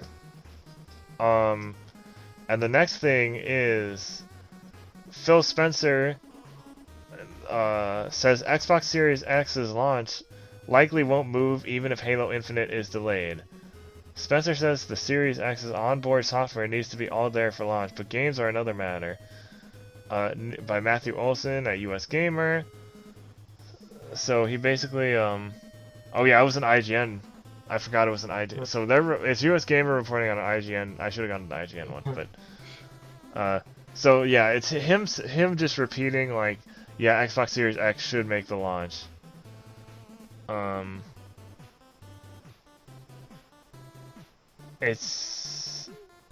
They're trying to be transparent. Cause like Halo Infinite, that was planned for launch, right? Mm-hmm. So the game itself might be delayed, but the console will not. So again, you might be seeing a console with no or very few games to play at launch, which, again, it's not that big of a deal. There are more important things right now. Yeah, and if backwards compatibility is a thing, you can probably dip into Oh, it is, old yeah. libraries, yeah. Well, if it's a thing, yeah, it will be a thing at launch, right? I think Yeah, so. definitely for Xbox, but Yeah. it's still a bit unclear for PlayStation. Which segue into our next story. Mm-hmm. This is also from US Gamer. This is from Matthew Olson once again. The PS5 has a back pocket option if devs can't fix older games for next gen. So, I'm trying to get to like the main meat of the article.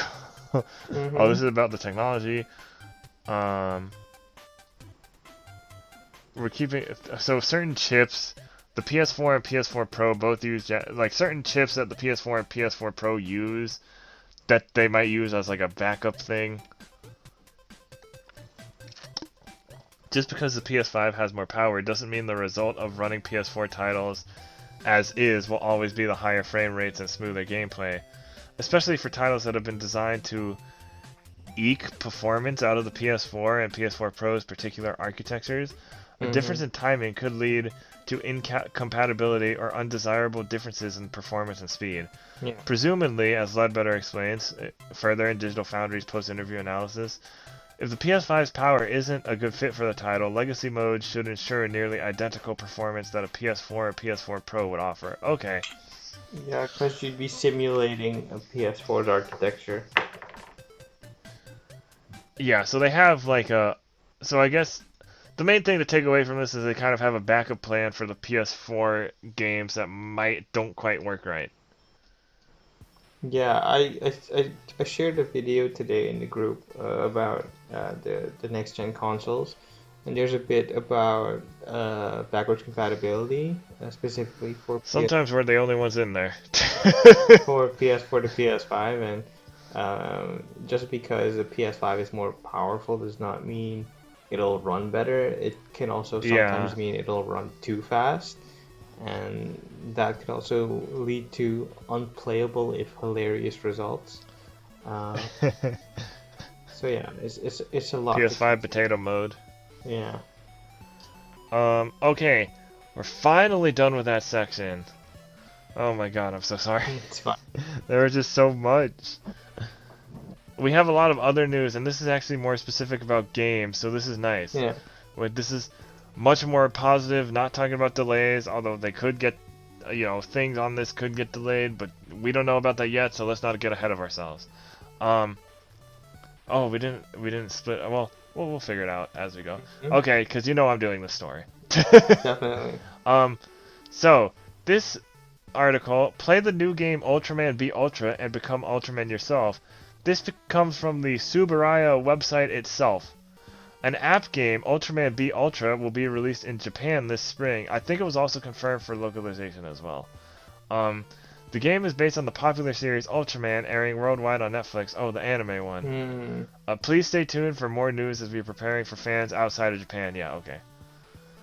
There are 3 modes in Ultraman B Ultra. The story mode, which is based on the story of the anime with QuickTime events added to create variation. A real-time battle mode where the player can combine their favorite characters to battle with others 1v1 or 2v2. And the boss raid, where maximum 3 players can play together to fight against a powerful boss.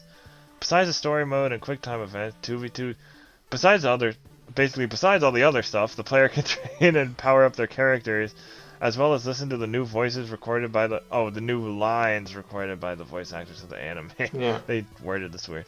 This is probably like a direct translation. Players can fully enjoy the world of Ultraman through this game. Characters introduced, as well as our newly designed Ultraman Suit Zero, aka the Zero Suit, which was inspired by our long-lived hero Ultraman Zero ever since his first appearance 10 years ago. So scheduled for spring 2020. So we're getting a cool little Ultraman mobile game that's actually getting released in the West, which is separate from the mobile game we talked about a few weeks ago. Yeah. Are you? So like, Subaraya is kind of firing on all cylinders for Ultraman stuff right now. Are you excited for this one? I mean, it's a mobile game, so like, no. Like, but also it's half Ultraman. excited? But it's also like Ultraman, so like, yes. I still need to watch more Ultraman. The thing about Ultraman is it doesn't have... It's not like Kamen Rider where it has a couple of standalone movies you can watch. Or like Ultraman is all series, so you have to sit down and actually like watch a whole thing. I mean, it does have movies, but they're the yearly crossover movies or whatever. Not year. I don't know if they're yearly, but Yeah. they come out a lot.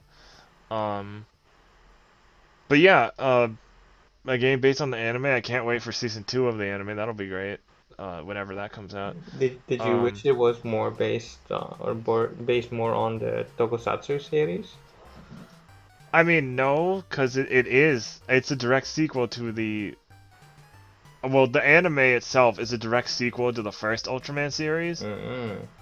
So it's kind of related. It's Tokusatsu-ish. Although it's much more, because it's anime.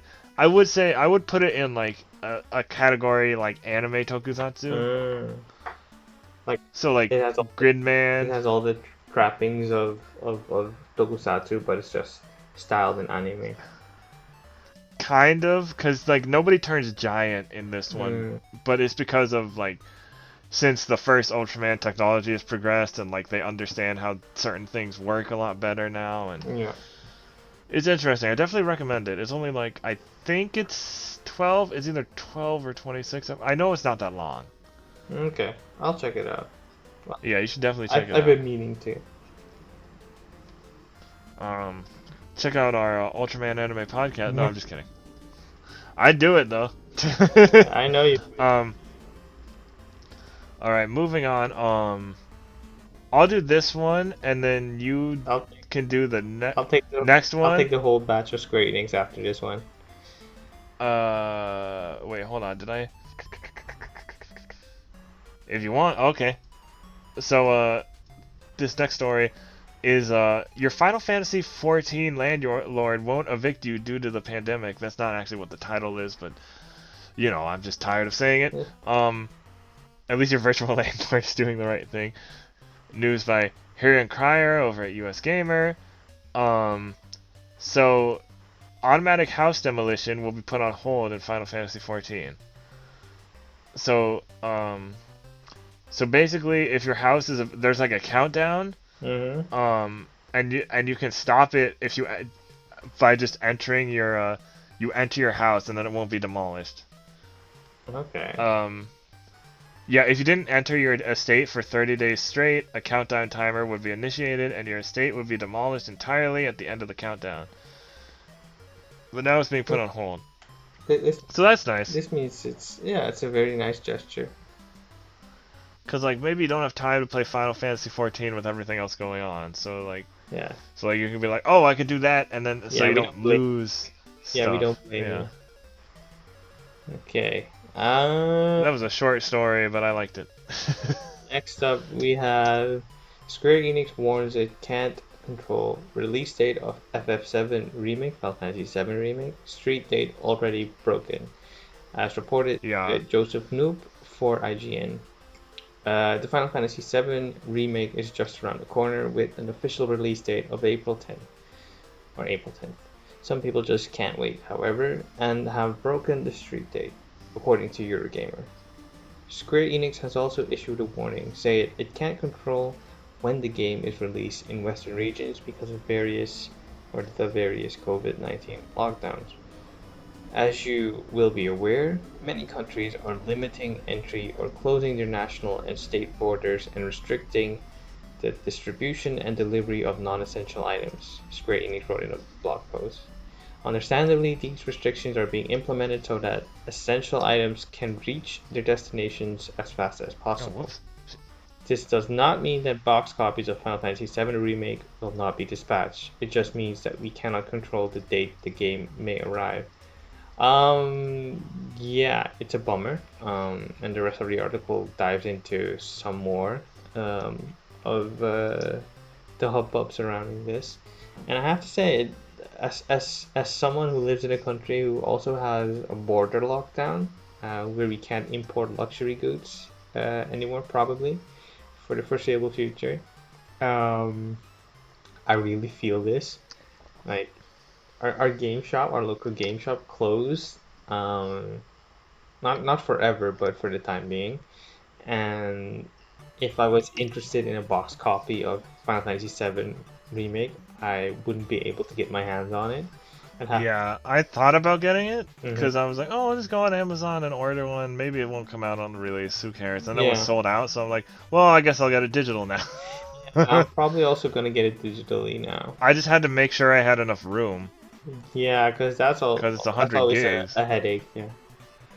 But I have an external hard drive, so I'm good. Okay, cool. I still checked, like, I checked the number. I was like, okay, let me make sure, because I've been downloading other games, so I'm like, okay, I should be good then. Yeah. Okay, moving on. Square Enix accidentally deleted Final Fantasy IX on Steam, as reported by which is the weirdest Silicon thing. Era. This news story is from today. Yeah. And I just thought it was the funniest but weirdest. It's unfortunate, but I thought it's still pretty funny. Yeah, like, just like what? The short of it is that they recently pushed out a new update for the Final Fantasy game on Steam, and everything but the launcher was deleted. And if you take a look at the community forum for Final Fantasy IX on Steam, you can see the fallout. So basically, everyone is complaining that, hey, my game's not working anymore, or I can't launch it, or it deleted itself. And it's really unfortunate, and hopefully Square Enix rectifies this ASAP, because it's such a shame. Final Fantasy IX is probably the best of the classic Final Fantasies. And yeah. Hold on, can you hold on? Can you fill for time first? I know you're talking right now about it, but can you fill for time, because I have to go right real quick. I got to do something. Okay. I'll be right back. Okay. You keep talking about Final Fantasy IX, just don't move to the near stuff yet. Okay. Well, I guess I'll just read what Luke's wife wrote. That's a tongue twister. Okay. Whoops, there's a good chance this will be fixed ASAP, but April 2nd, 2020 started with some tomfoolery in the world of Final Fantasy. Square Enix pushed an update to Final Fantasy IX on Steam this morning, the details of which were publicly available thanks to the Steam database website. There were no official patch notes, and that's likely because this update was either a mistake altogether or the result of some unfortunate human error. Either way, if you look at the file changes, you'll see that Final Fantasy IX was, well, entirely deleted. Naturally, everyone noticed this right away, especially since there are plenty of people just trying to play the game. Everything but the launcher was deleted, and if you take a look at the community forum for Final Fantasy IX on Steam, you can see the fallout. It's a real mess, but the cool part is you can check out a public record of Square Enix's team trying to fix it. Within a half hour of the game getting inadvertently nuked, fans were tracing backend activities thanks to Steam DB's hacking tools. There's a good chance this article will be out of date soon and will update when it is, but it's a fascinating reminder that ultimately video games are software and databases, and platforms like Steam are just as susceptible to random problems as anywhere or anything else. Perhaps there's a real update on the way as well, so if you're hankering to play some Final Fantasy IX on Steam, keep your eyes peeled in case Square Enix's original plan was to make improvements, such as recent updates for Final Fantasy III. Final Fantasy IX's contemporary port is available for Nintendo Switch, PlayStation 4, Xbox One, PC, and mobile devices. Presumably, it will be available on Steam again sooner rather than later. You can also snag the PS1 Classic Original for the PlayStation 3, PlayStation Portable, and PlayStation Vita. If you ask me, you can go for one of the modern re-releases because they have some cheats and official cheats to make playing the game, or if you're reliving the game, a bit easier. And it's just fun to mess around with certain settings, like having max health or no random encounters, or speeding up the game speed so that you can travel from place to place relatively quick, as opposed to hopping and skipping towards the next location at a snail's pace. Alright. Which should make like traveling the world map a whole lot easier. Well, okay, what are you on now? Sorry about that. I'm still on the same article. No, I know, but what are you like? Something about the world map? Yeah, I was talking about. I finished the article and I was talking about, hey, if you're thinking of getting Final Fantasy IX, probably go for one of the modern re-releases because it includes some cheats and some improvements that make playing it or replaying it a whole lot smoother. You can get it on Switch. Yeah, you can get it on Switch, on That's what I have it on. PS4, Xbox One, PC, and iOS or Android. And not at Steam at the moment. So, whoops. Get it whenever available. It's usually on sale throughout the year. Last week it was on sale on Switch. And it's regular. There was a problem with the music for the longest time. Yeah, I think they patched it out now. Finally. Patched it, yeah. Yeah, they finally, but like for the longest time, and that's why I never got it. Mm-hmm. And then when they finally patched the Switch version, I was like, okay, or maybe the Switch version was already pre-patched or whatever. I don't know. But yeah, I was like, I have to look it up. And all I know is like it doesn't have that problem anymore, or at least it shouldn't. That's true. Okay. Alright, moving on. Next up, Nier Replicant version. I'm not gonna read out all the numbers there. Announced 1.22474487139. I don't know if there are more numbers or if it goes on or. Anyway. Wait, hold on. It's been announced for PS4, Xbox One, and PC. reported by Oh yeah, that's Romano all numbers. for Gematsu. Square Enix has announced Nier Replicant version. I'm not gonna name all of them for PlayStation 4, Xbox Version One, really long PC. number. It's an upgraded version of the third-person action RPG Nier Replicant and the prequel to Nier Automata. Near Um, Automata? Automata. It's It depends on Automata. who. It depends I on don't who. like when people say automata because it doesn't sound right. That's not how it would be said in Japanese. Uh, Automata sounds like something about tomatoes. I don't like it. I don't like it when Mike Mahardy says it. I don't like it. Okay? I don't like it. Automata. Anyway, um, it's a remake or remaster release. Well, Yeah, it's weird. Is it like it a... looks like a remake Yeah. of the original Japanese release of the first Nier game, because the first Nier game had two versions, the Western version and the Japanese only version. In the Japanese Gestalt? only version, you play as a younger character with a sister as a support character, and the Western version has an older man with a daughter as a support character. Not support in the technical sense of adding to the Yeah, gameplay, yeah, yeah. Uh-huh. but Yeah. she being Yeah, a yeah, yeah. supporting character in the story. Yeah, yeah, yeah. Yeah. So yeah, that. Let's see. It's neither a remaster or a remake, but rather an upgraded version of the game. So a So reimagine, maybe? reimagining? Yeah, right? It sounds like a remake, cause It's anyway. Yoko Taro. He I don't know. Do not listen to Yoko Taro. He a stupid guy. Maybe quote by Yoko Taro. Okay.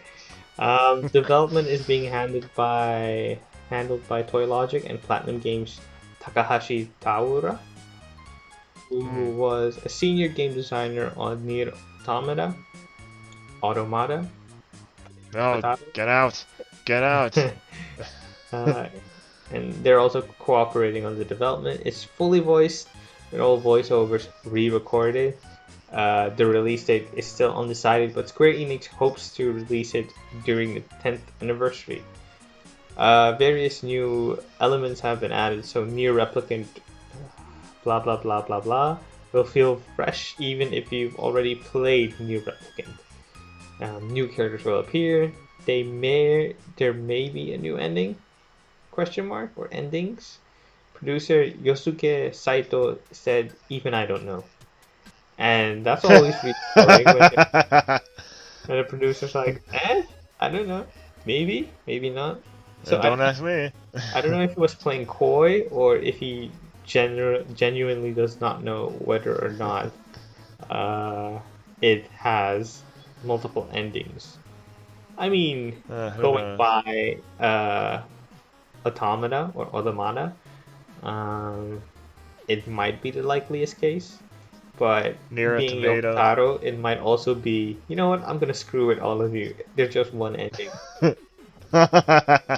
Yeah. Okay. Moving on to more Nier news. Nier Reincarnation announced for smartphones, as reported by Sato for Siliconera. Um, so in addition to the remaster, no, remake, no, reimagining Reimagining, of reboot, of the game of the first game coming to re-rendition. I PS4, don't know. it's the revolution. Revolution. It's the revolution of the first game coming to PS4, Xbox One, PC. Square Enix announced Nier Reincarnation for smartphones. There's a teaser video. It's a thing. Um, it might be. Yeah, I just put it in there because I'm like, oh hey, another Nier game. That's interesting. But like, I'm just kind of like, it's a mobile game, Mm-hmm. and I'm sure. I don't know if Nier is gonna become like this Kingdom Hearts like thing where you have to play everything to because there are bits and pieces in each Yeah. game that Well, the like funny thing I is, don't know. Yoko Taro's other mobile game, Sino Alice, is also getting a Western release soon. So this being the next mobile game under his watchful eye. It's a pretty neat coincidence. For the timing. I do like the art they have for it. Yeah, The little. it's pretty much reminiscent of the previous entries in the Nier franchise, so you should feel right at home when playing this on your smartphone. I wonder if they're gonna re-release like Drakengard at some point too. If they're thinking about re-releasing or remaking those, because those are related. They are related. Like Drakengard is the main series, and Nier is a spin-off of that. But reception was kind of mixed regarding the last Drakengard game. So Was that because of the? I always hear about how the last boss just kind of throws you for a loop. I don't know. Because it just Probably completely everything changes. else, like the story and the gameplay. I wouldn't know because I never played it, but I'm just. I never got to finish Nier Automata. I should pick that up next time it's on sale because I'm just trying to remember whatever they said during the reviews. I only did the first ending, and then I just wasn't really into it. But then they're like, then people kept telling me, no, it gets way better. Like you need to keep playing it. And by that time, I had already moved on to something else. So I'm like, okay, I'll play it eventually. Yeah, understandable. And finally, to round off the Nier Automata, whatever news, it's been reported by Gamatsu and by Sal Romano that the second game in the series has made shipments and digital sales that top 4.5 million, which is great. It was a great game, or is still a great game, and that it has been so successful is just a testament to the craft that went into making this game and how well it was received by fans and by critics. So congrats on the 4.5 million. Okay, do you want to take a next batch? Yeah. Okay. What's the batch? I don't know. Well, if you want to take a story eventually, just do Okay, my guess, but I'll just keep going. Do the last Square Enix one, and then you have. Oh, you do want to do the last Square Enix one? I thought you meant.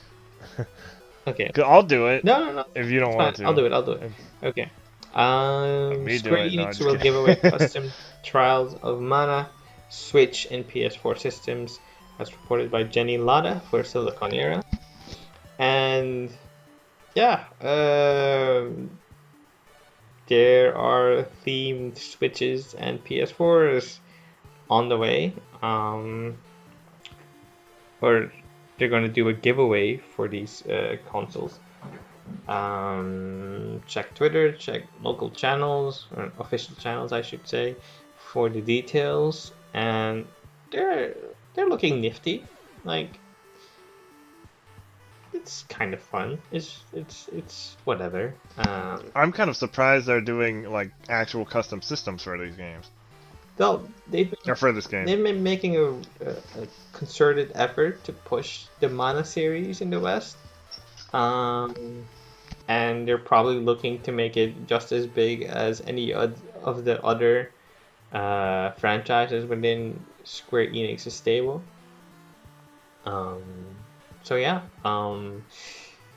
yay, I guess. Okay. I still need to finish that demo. Go ahead. I still need to finish that demo. You still haven't? No, I just, got sidetracked with other stuff. I mean, it's fine.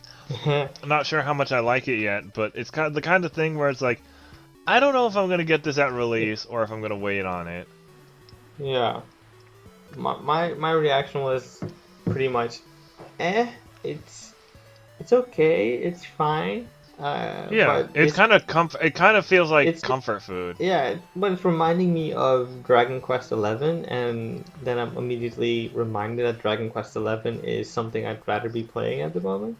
Which okay, that's fair. As the biggest fan of Dragon Quest XI, yeah, that's fair. I mean, I don't know if that's the best feeling you should be having while playing. No, that's because the gameplay is completely different.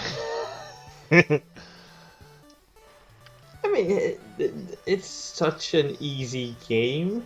Um, I guess that's why I'm just so hesitant to give it a glowing recommendation. Oh, Um, and then were you doing it? Wait, I can't remember. Does it have Japanese audio? yeah, yeah, it does. Because I've been doing the English audio, and I see a lot of people complaining that the voices don't match, like the lines delivery doesn't match the movement of the characters. And I'm like, Like yeah, the game I is think you're right. it's aimed at a younger audience, and the voice Mm-hmm. acting reflects that. And one of the characters, the half elf one, uh, she looks like a toddler. Oh yeah, The one, the little jester who's actually she's actually like 16 or something. like, listen, you can say you're 16 as much as you want, but if you talk like that, Yeah, it's just weird. buddy, I have news for Why you. they? Yeah. I mean, Like, okay, I get it. it's Elves age slower physically, probably in this yeah. world, I but mean, I like, get that, but still, you don't it's a bit have to ridiculous. give the voice like that. Yeah. Yeah, I mean, Yeah, the direction, it's probably the voice directing and acting it's isn't the probably best. less grading if you're playing it in Japanese, but Or on mute. it's not an abomination. I just have No, issues it's here. it's not. Yeah, Yeah. I just noticed that. I'm like, I just was reading something and somebody was like, "Do the voices not really match? Do some of the line deliveries not really match the movement of the character?" And then I was like, "Oh yeah, Well, it's not the densest story text you'll encounter no, in a game, so the dialogue is also not as complex as you yeah, expect it to be for a JRPG. So yeah, it's fun. It's pretty. It's colorful. Um, yeah." It's not a bad game by any means. It's just like there's a lot of other stuff coming out that you yeah, might be a little more worth your time. yeah. But if you're interested, there is that demo you can check it out. So like, It's a free demo, and the save game yeah. carries over. So there's that. And it's a decent chunk. It's not like, again, it's not a Dragon Quest 11 size chunk, because nothing's a Dragon Quest, nothing's like that. But Not, it's Nothing will top that Dragon Quest chunk. until Dragon Quest 12. But, Hopefully. or if they made Builders 3, but I don't know if they'd actually make Builders 3, because the guy for Builders left. So, Well, I don't know. But, anyway, anyway, yeah. moving on. Moving on to not Square Enix stuff. Uh, Forced out villagers in Animal Crossing New Horizons are glitching their new islands. This is from Owen S. Good. That is quite a name. At Polygon. Okay. Animal Crossing New Horizons has a serious glitch involving the game's adoption feature, whereby players may take in villagers that leave others' islands, and that can potentially ruin your experience. This post on the Beltree forums describes a potential workaround to resolve the glitch, and others say Nintendo is even aware of the bug, but for now the best defense is to be vigilant and inspect villagers before taking them in. Mm-hmm. That's because, according to this Reddit thread, if the villager in question has been forced out of another player's island, the plot of land on your island that is meant to become their new home will be bugged, and there is apparently no fix. Mm. The glitch plot will simply read, Blank's new home, with the building supplies awaiting their arrival. Players cannot place any more plots for new villagers, and the evicted villager in question never moves in. With only 10 plots for your island, plus the fact that this involves a form of amiibo trading among players, it's easy to see why the bug is being treated with such alarm by the Animal Crossing community. PSA making rounds describes problem detail. Key details that a villager who leaves another player's island of their own accord is entirely safe and won't glitch their new island. Only ones that have been forced out by another player and will, with villagers capped at 10 per island, many have good reasons for doing so, will bring this glitch to someone else's island. So basically just check with your friends if you're playing Mm-hmm. online, just in case. Just be like, hey, you didn't kick anyone out recently, did you, before I come to your islands? Because you don't want to accidentally be glitching each other's games or anything. Mm-hmm. And Nintendo said they're in the process of fixing it, but can't fix the bug without messing up other bugs right now, so it could take a few days, if not maybe a week. I'm So some happy item I duplication. haven't encountered any bugs as much. Oh, the update today. Wait. Hmm. So according to the translation of the Japanese patch notes, any bugged housing plot will be open again. Okay, so just today they just fixed it today. Okay. However, I don't know. Is this might be a there's another glitch which Okay. I don't know if they fix. I don't know if they fixed this one yet. Hopefully they have. Um, so newly discovered glitch which can prevent players from progressing through their Bunny Day event challenges. Last week, a glitch was found which essentially rendered plots to land on you. Yeah. Now a second glitch. Okay, so this was after the patch. How's it starting to frustrate players? That their islands can no longer receive balloons. We've seen a number of reports come in the last couple of days which say that popping 300 balloons, prevents from more flying into your island. There's a Nook Miles achievement in place for knocking 300 balloons out of the sky in total, and some players suggest that reaching that milestone has caused their game to glitch. The exact requirements to make this happen aren't clear just yet, but some players say that they've unlocked the achievement and no longer receive balloons, while others who have achieved that total haven't had any issues. So it's not,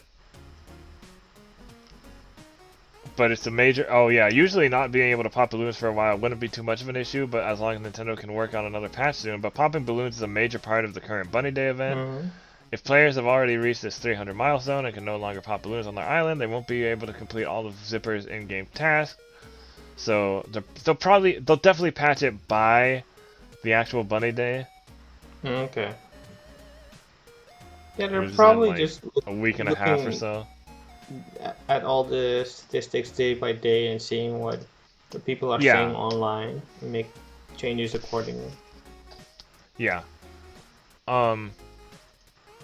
Moving on from Animal Crossing. I'm just trying to get through these kind of fast so we can get to our main topic Yeah. a little sooner. Persona 5 Royal streaming restrictions won't let people share events after December 24th. It's weird. This is by Denny Lotto over Silicon Era. With the recent Persona games, Atlus placed and enforced streaming guidelines in the name of preventing spoilers. While Persona 5 was known for how strict it was, the Persona 5 Royal streaming restrictions are slightly less stringent. While the biggest prevents people from streaming after they pass December 24th in game, an official update offers every guideline for the new version of the game.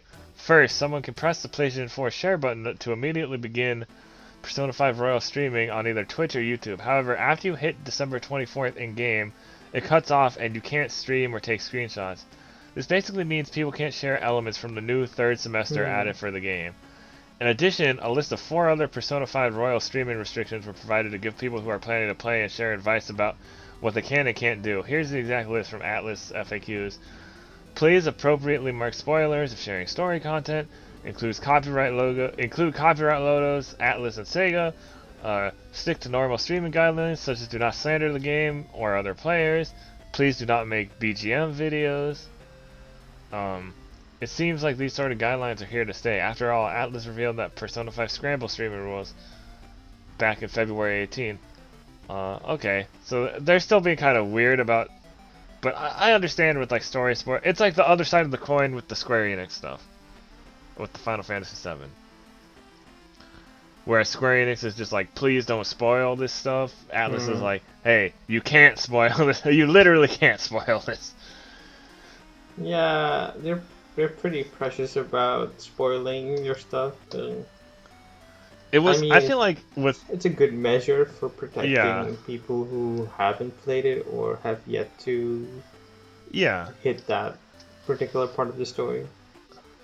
They'll update it eventually too, Yeah. so it's not like um. So moving on, Xenoblade Chronicles Future Connected Epilogue is immediately playable in Definitive Edition. So, the Future Connected, the epilogue that we talked about, I think we briefly mentioned it last week when we talked about the Nintendo Direct. Yeah. It's gonna be a bridge between the first game and the second game, or Yeah, even Xenoblade Chronicles X. it's a new post-game adventure with strong focus on Shulk and Melia, or is it Melia? I don't know. Going on a new journey and can be played right away. So you can play this before you even like replay the original game. they're together. Mentions a capital, maybe on one of the Titans' shoulders, and wonder if that's a place she'd want to visit. However, there are hints that a trip to such a place might not be entirely safe. Malia even remarks that they're very much in the dark. Shulk then remarks that it's fortunate he's prepared while the camera looks at the Monado on his back. So there's that, and there's also that it will not include, the definitive edition will not include the new 3DS extra features. This is also from Silicon Era, but by Alistair Wong. The Japanese official site for Xenoblade Chronicles Definitive Edition explicitly noted that the additional features that were added to the new Nintendo 3DS port of the game will not be included in the latest Switch remaster of the game. On the site itself, there's a notice that says the collection mode that was added to the new Nintendo 3DS version of the game will not be included, nor will the amiibo features be included as well, despite the Nintendo Switch supporting amiibos via its controller. That's weird. It seems that Definitive Edition is a remaster of the Wii version by itself, though it comes with its own exclusive features like the playable Future Connected epilogue. Back in the new Nintendo 3DS version, there was support for Shulk from Super Smash Bros. Line of amiibo, which you could tap to the new 3DS's NFC sensor once per day to unlock a new character model or song from the soundtrack, which could then be viewed in... Oh, if that's it? Oh, that's... Besides the... Alright. So it's just like music and extra stuff. Mm-hmm. So that's not a huge deal.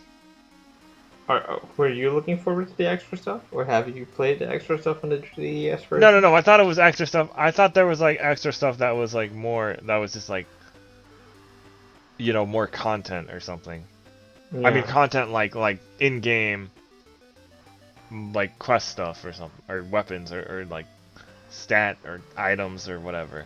Yeah. Also, Xenoblade Chronicles Definitive Edition is planned for a Nintendo Switch release on May 29th. Should I take the manga today, ones? A major AAA game got delayed due to the pandemic. Last of Us 2. And Nintendo, and it was probably a planned tweet, but like not too long after that news, you good?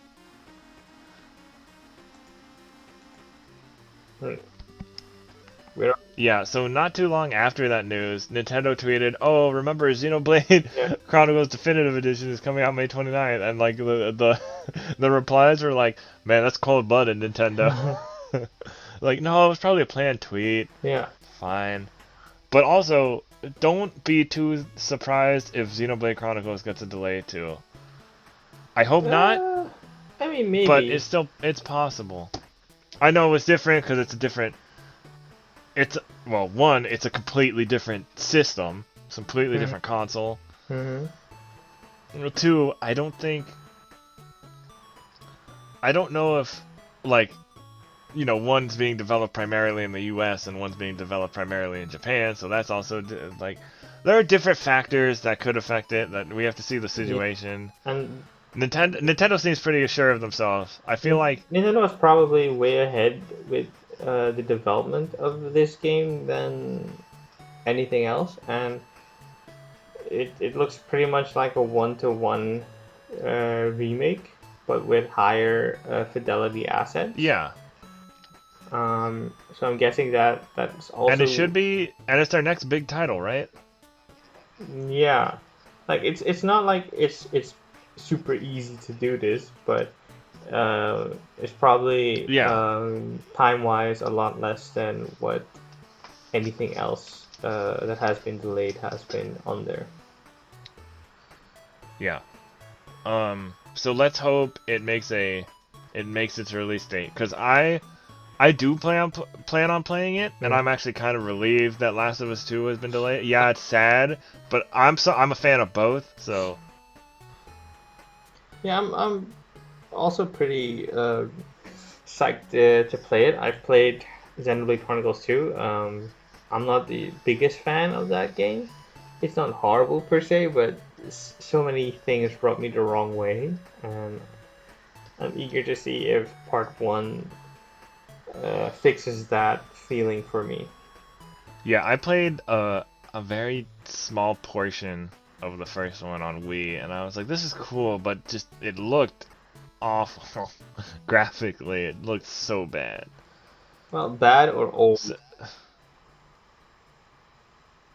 both. Uh, uh, 'Cause it looked like an older PS2 game, like Kingdom Hearts 2, like the original Kingdom Hearts 2. I think looks better mm. than it. But that's more So stylized, right? yeah, that's true. But like, um, just like that was just the comparison that I had at the time. Mm. But yeah, I'm glad it looks great now. Um, Yeah. it's still not gonna convince me to play Xenoblade 2 though. But Come again? it's not gonna convince me to play Xenoblade 2 though. Uh, it's it's I don't know. I don't know what to tell you, man. A lot of people love that game. I don't, Now, but yeah, our I'm pretty sure our friend E-Phase is a huge Xenoblade 2 fan.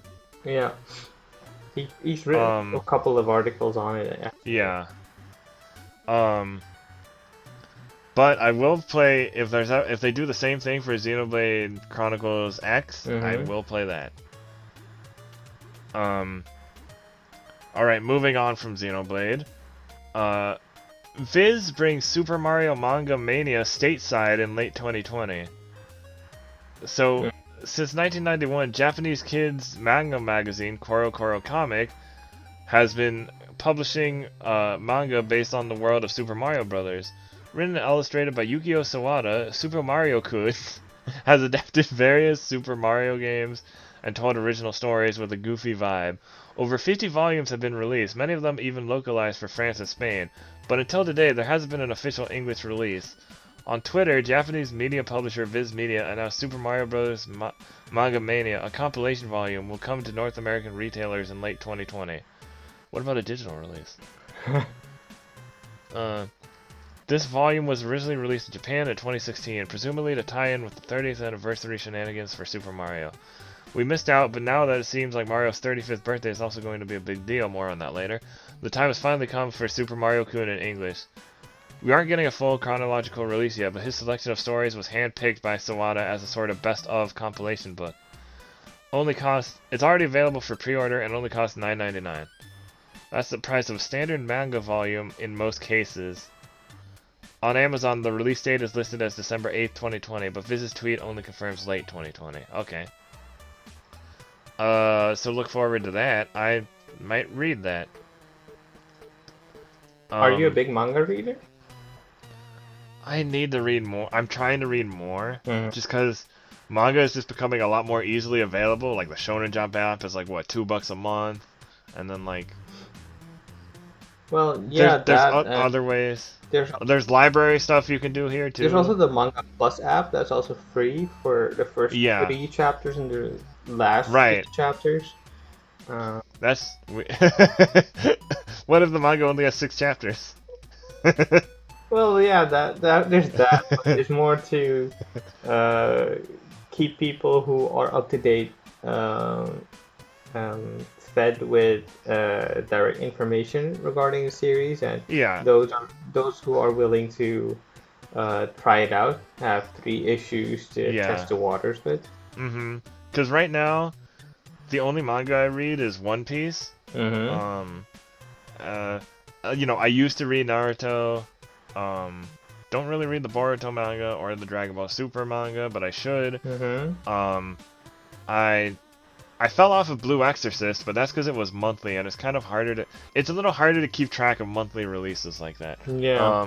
I get you. And then I want to catch up on that. I want to start reading Chainsaw Man because I heard it was really good. Which one? Chainsaw Man? Come again? You broke off. Chainsaw Man? One Punch Man? No. Not well, that too, I guess, but Okay, wait. You just typed it for me. Chainsaw Man. Oh, yeah. Surprisingly, it's in the Shonen Jump app. In the Manga Plus app, it's really dark and really bloody, but also has a surprising sense of humor. It's okay. I've read Wolf Guy Wolf Moon. Nothing is more messed up than God. Well, I don't even know it's why I also read pretty that. messed up, but It's also pretty enjoyable. Yeah. Um, there's that. I'm thinking about reading My Hero Academia just so I can get ahead. And there's other stuff Yeah. that I'm interested in reading. Just comics in general. Like I want to catch up on the Power Rangers comics. Mm-hmm. I need to read the Power Rangers Ninja Turtles crossover they did recently. That there's that Ultraman comic coming out. Yeah. Just a lot of stuff. And then having to do with manga and comics still, The Legend of Zelda Legendary Edition mangas are being bundled into a box set. This is from Jenny Lotta at Siliconera. Viz Media, again, has been handling the localizations and North American releases for the Akira Himekawa Legend of Zelda manga adaptations for years. Now in October 2020, it will have another special edition set for people who have loved these retellings of certain video game stories. It will be on October 20th, 2020. Legend of Zelda Legendary Edition box set will be released for $125, and Amazon is already taking pre-orders. This Legendary Edition box set bundles together hardcover versions of all 5 of Himekawa's manga volumes. This means you get the Legendary Editions, which are larger than usual volumes that compile all the chapters into larger tomes, of Ocarina of Time, Majora's Mask, A Link to the Past, Oracle of Seasons / Oracle of Ages, Four Swords, Minish Cap, and Phantom Hourglass. All of these volumes are already available immediately, so they don't have to wait for this box set. Folks can find them individually or track down the paperback omnibus editions that first started rolling out in November 2018. In fact, the 25th anniversary box set with 10 volumes even appeared back in 2011. So, I have the Majora's Mask one. Mm. And I really liked it. It added some additional context. So I thought added some additional context about like the origin of Majora's Mask and also the Mask of Divinity. Mm-hmm. So I thought that was just a really neat thing. I think it's only one volume as well. Did you also like the game, or were you put off by the? I was put off by I like the concept of the game, like the putting on the different masks. Mm-hmm. For different abilities, but I don't like the time thing. No, you don't. I like to be I like rushed. everything else. Yeah, I don't like time-based things in video games in general. I don't like time things. I don't like chase sequences, and it's brilliant that you only have 3 days to figure everything out, because that brings also a very sense of annoying. urgency, but it also is annoying when you're playing the game and you can't figure stuff out, and then Yeah. you're just sat in a corner Stuck. thinking, okay, what am I supposed to do? And am You're I stuck, ever and then the moon blows up the world, and that's it. Yeah. So yeah, you got Mario and Zelda manga coming up, and I believe she's working on a. I forgot what she's currently working on a Zelda manga, but I forgot what it was. It wasn't Breath of the Wild, I don't think. I think it might have been Twilight Princess. Okay.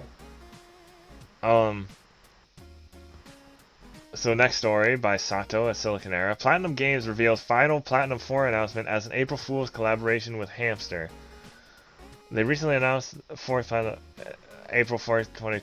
The Platinum 4 website updated with a docking new collaboration with a certain legendary developer. Mm-hmm. Looks through the video. Hamster. But Platinum Games got developer Hamster. The game is Soul Cresta, a neo-classic arcade game made as a successor to the 1985 vertical-scrolling arcade game Terra Cresta. If you're wondering about the connection there, Hamster Corporation acquired the rights to all of Nihon Busan's games in 2014. This included Terra Cresta, developed by Nihon Busan's video game brand Nichibitsu. Here's a message from Platinum Games chief game designer Hideki Kamiya on April Fools. We, Platinum Games, went all out this year, April Fools again. While I'm aware that we are living in troubled times, as an entertainer, there's a part of me that just wants to cheer you all up, even if it's just a little. That's nice. So whether they have like a real 4th announcement is kind of unknown right now. There's just a little funny thing they did. It's like, Like, hey, look at how this. serious are we supposed to take this? Like, is there no major fourth announcement? Is this all? I could see it being like becoming a real thing, but like maybe they put the game because I don't, what does the game look like? It does it look like a retro like arcade game kind of thing? Mm-hmm. Yeah. So maybe they could put it as like I could see it as like maybe they put it on as a mini game in Project GG or Bayonetta 3 or something. Yeah. But I don't know if they're gonna actually make a full game out of it. No, but let's just pretend this was only an April Fool's joke. Is there an actual fourth? Uh, Yeah, that's what I'm wondering too. yeah. Oh well. They haven't like Platinum Games and Hideki Kamiya have not yet clarified that. Okay. So we'll just have to wait and see. Yeah. And our last bit of news, I mean we have more news, but it has to do with the main topic. Um, it's I should have put it in the bad news, but Yeah. I don't know. I It's don't know if terrible anybody cares. news. Yeah. So Inazuma 11 Heroes Great Road delayed to 2021 in Japan. New details. Level 5 has delayed Inazuma 11 Heroes Great Road from its previously planned spring 2020 release in Japan to likely 2021, as well as shared a development update and new information about the title. Here are the this is from Gamatsu by Sal Romano. Um, Here are the notable tidbits. Due to the game development issues, production was difficult and the schedule was significantly delayed. Critical user feedback online led to a decline in staff motivation, putting the game in a difficult situation. While Level 5 once considered stopping the game's development, there were fans who sincerely supported them, so they decided to try and resume development somehow. Resuming development led to the idea that, by evolving the engine and development systems created in the development of the Yokai Watch series, an Inazuma 11 game could be completed with high quality. By going in this direction, there was hope that Inazuma 11 could do something it had never done before. Normally, the release timing of a cross-media project is important in order to maximize synergy with corresponding media. But this time, Level 5 wants to concentrate on carefully creating a game without being tied to the anime broadcast schedule, because this was previously known as Inazuma 11 Aries, and it was tied to that anime, and then the game was, had to have a delay, so the whole anime series aired before it even came out. Actually, even the following anime series aired before this game came out. finished airing.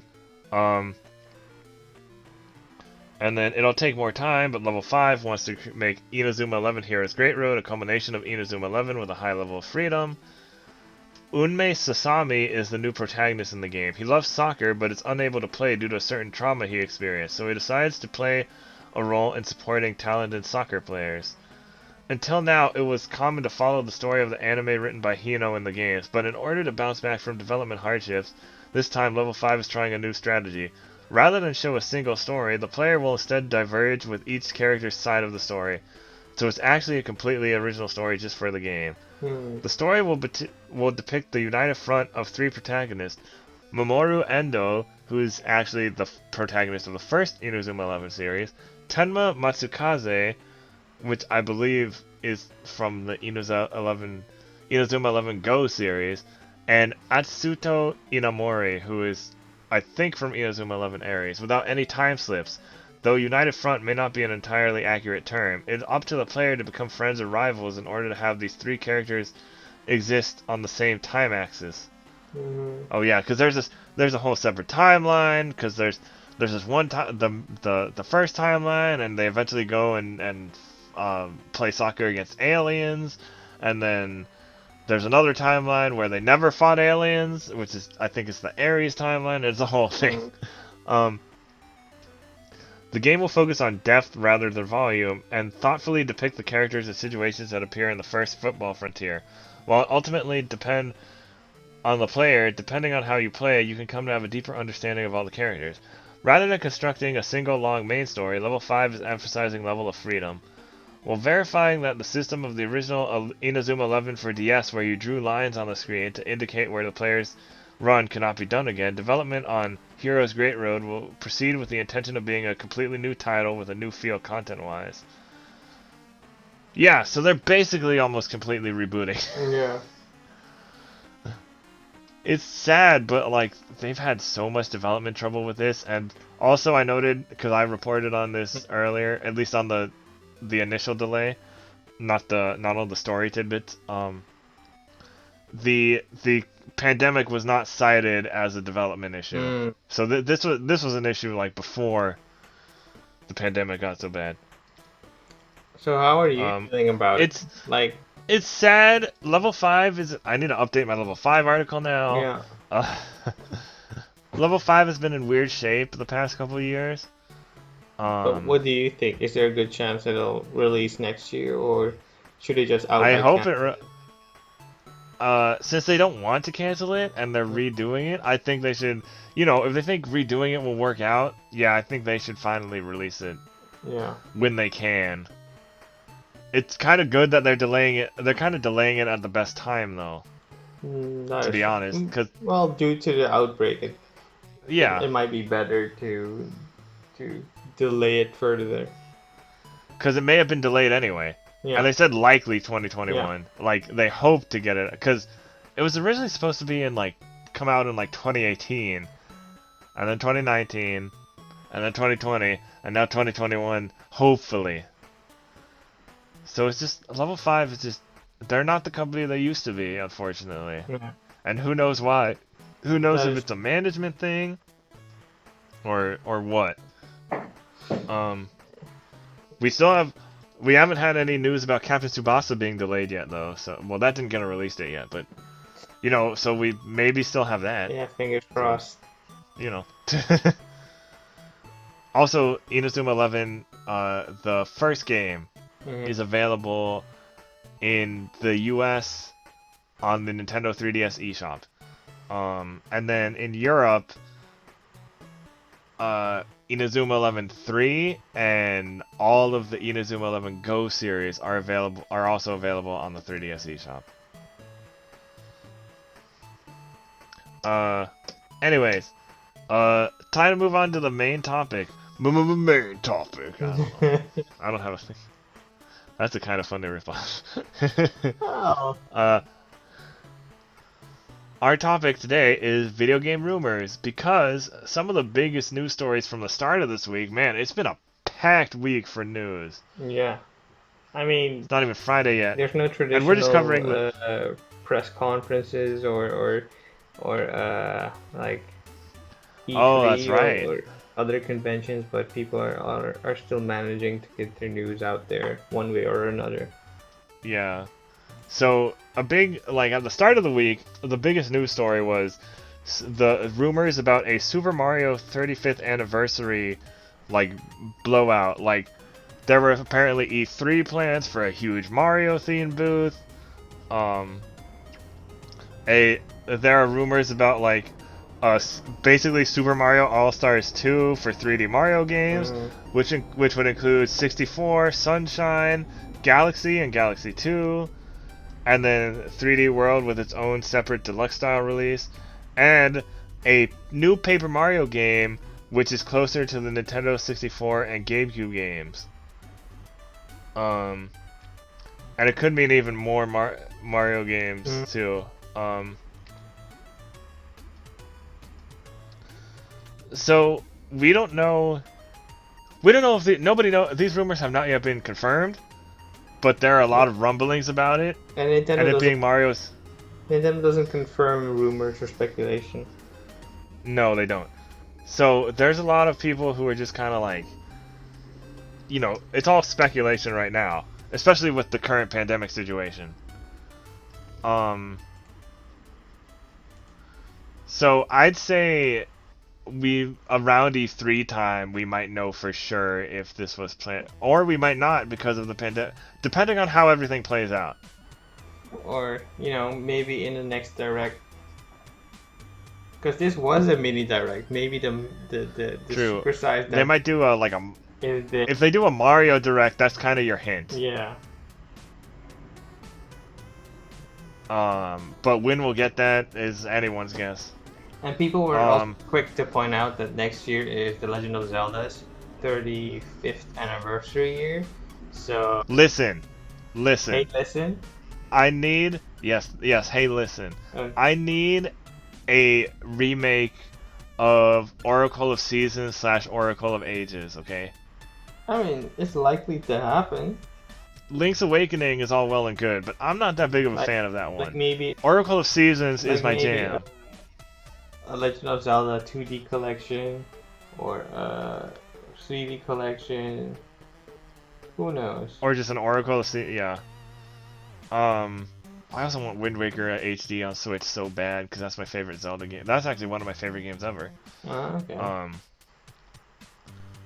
But yeah, Mario thing. I was thinking about Mario and like, I really like the weirder Mario games.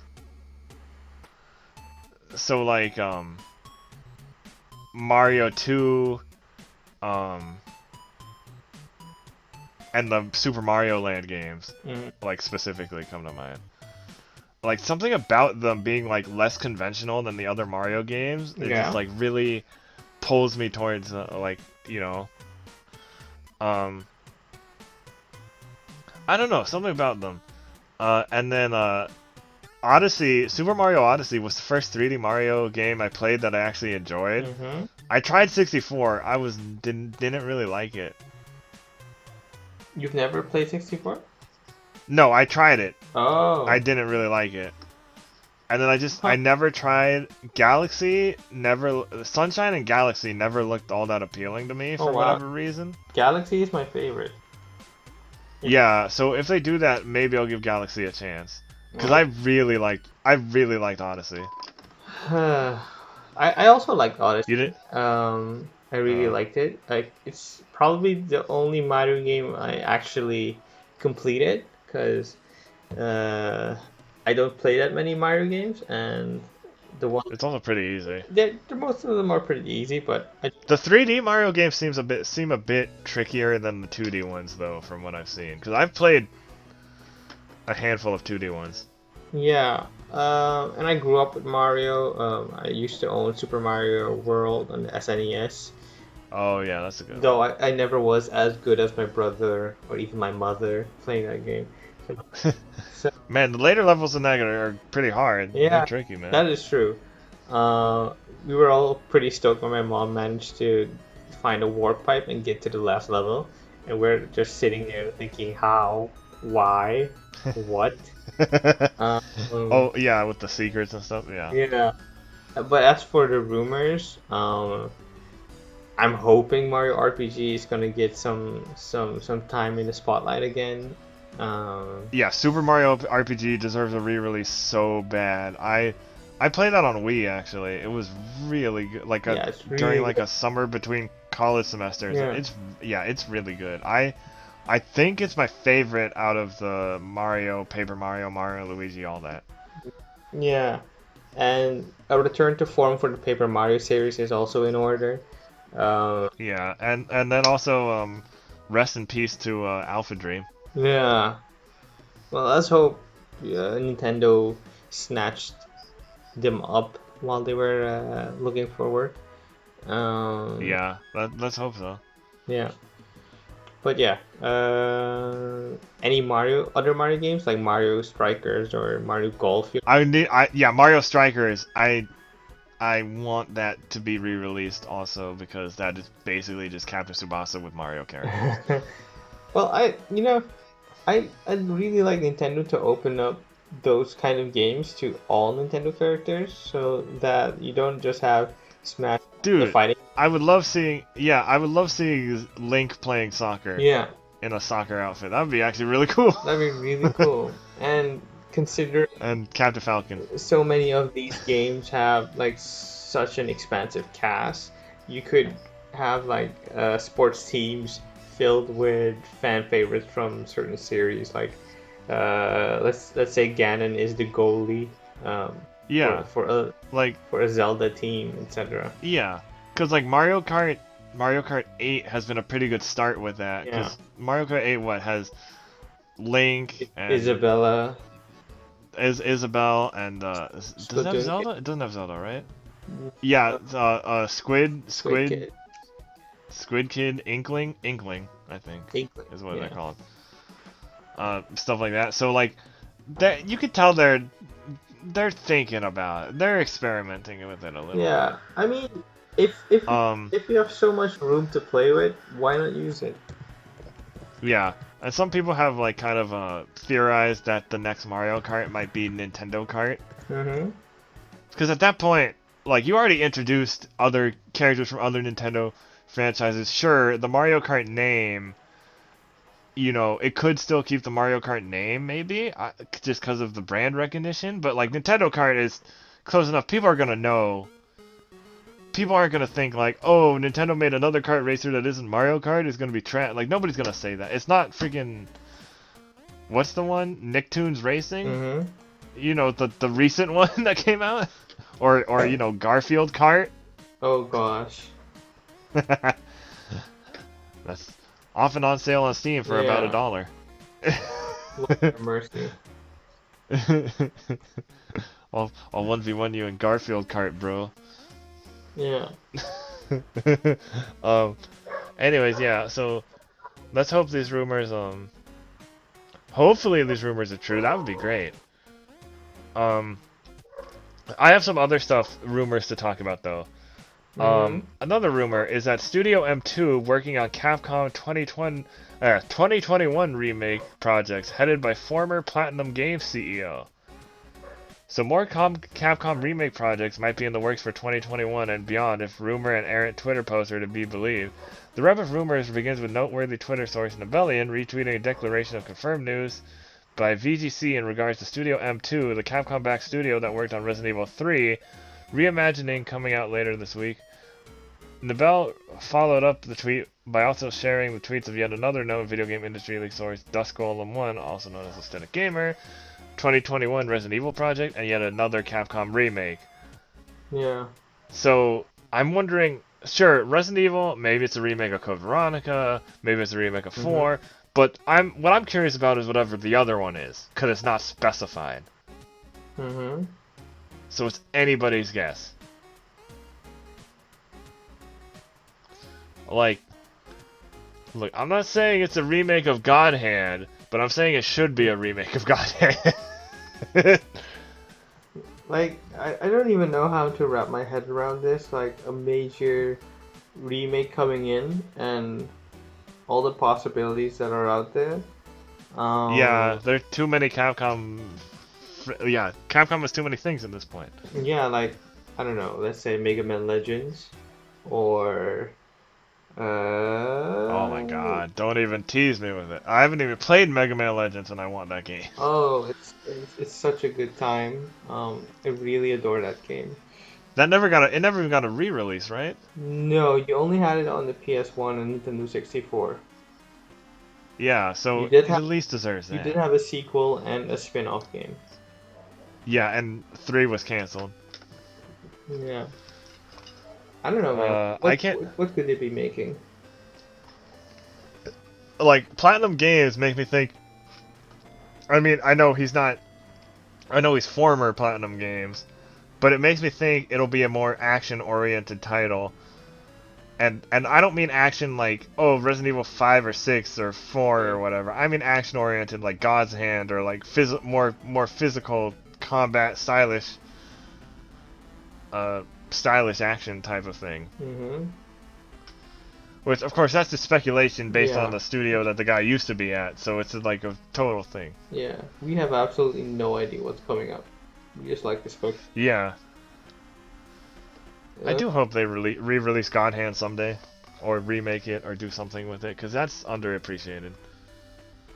For me, there's like, what could I want? Like, I definitely want Goof Troop back. The game Oh my I god. adored on SNES. Well, with all the DuckTales stuff, and like how Disney's a little more open, I could see them doing like a remake of Goof Troop, yeah. That's true. But besides that, there's nothing that I can think of that would make an interesting reimagining. Hang on. If they remade the first Monster Hunter, that would be... Oh no, but then that would just be a weird with World. I mean, Okay, because then remaking Monster Hunter... Then you'd have 3 Monster Hunter games to contend with, like Ultimate on Switch. And Oh, actually, you know what Monster Hunter game they could remake? yeah.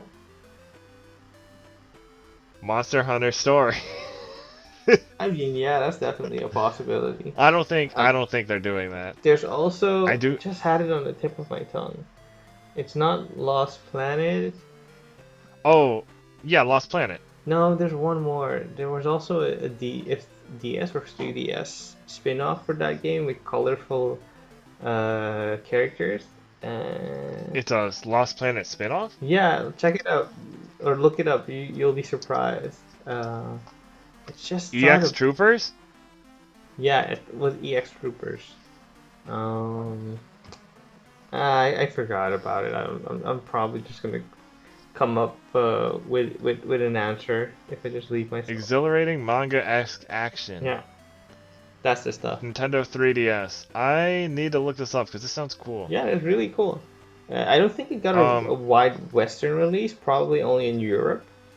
uh-huh. But it's definitely worth it to check.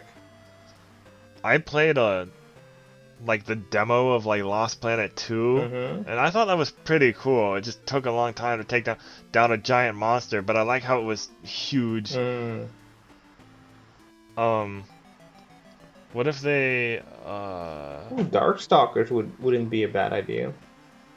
Oh, that's funny you say that. I was at the last Anime Expo. I was interviewing and I may have I think I mentioned this on the podcast before. I was interviewing what like the two of like the producers or developers who made Teppen, Mm-hmm. and I was talking about like the characters. My interview was focused on like the characters and stuff about Darkstalkers.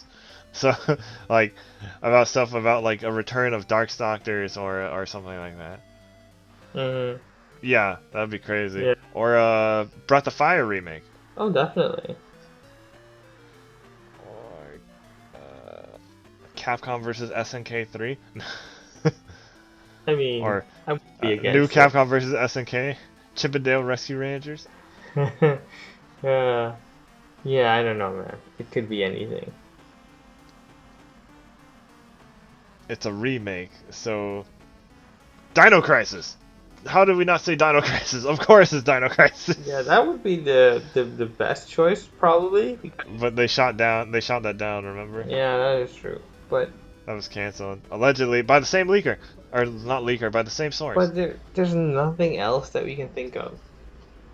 I'm on the like Wikipedia list of Capcom games right now, No. and it's very long. Like you're just whittling them all down. I'm like, okay, that's licensed, that's licensed, that's licensed. I have no idea what that is. And you gotta remember it's also a Japanese game, and you gotta remember it's likely more action oriented because why would Mm-hmm. Capcom make another horror game when they have Resident Evil? Like it doesn't make that much sense. Well, Resident Evil is just a hot commodity, and Yeah. capitalizing on momentum is a smart idea. Like RE3 maybe not have the same meteoric rise or heights as RE2 remake, but Yeah. it's still, from all indications so far, a pretty decent game. Yeah. And mercifully short. Like adults with time troubles are so appreciative of that. Yeah. And to follow that up with, I don't know, a Code Veronica X would be probably the right course to go with all of this. While any of the main companies are busy with RE8.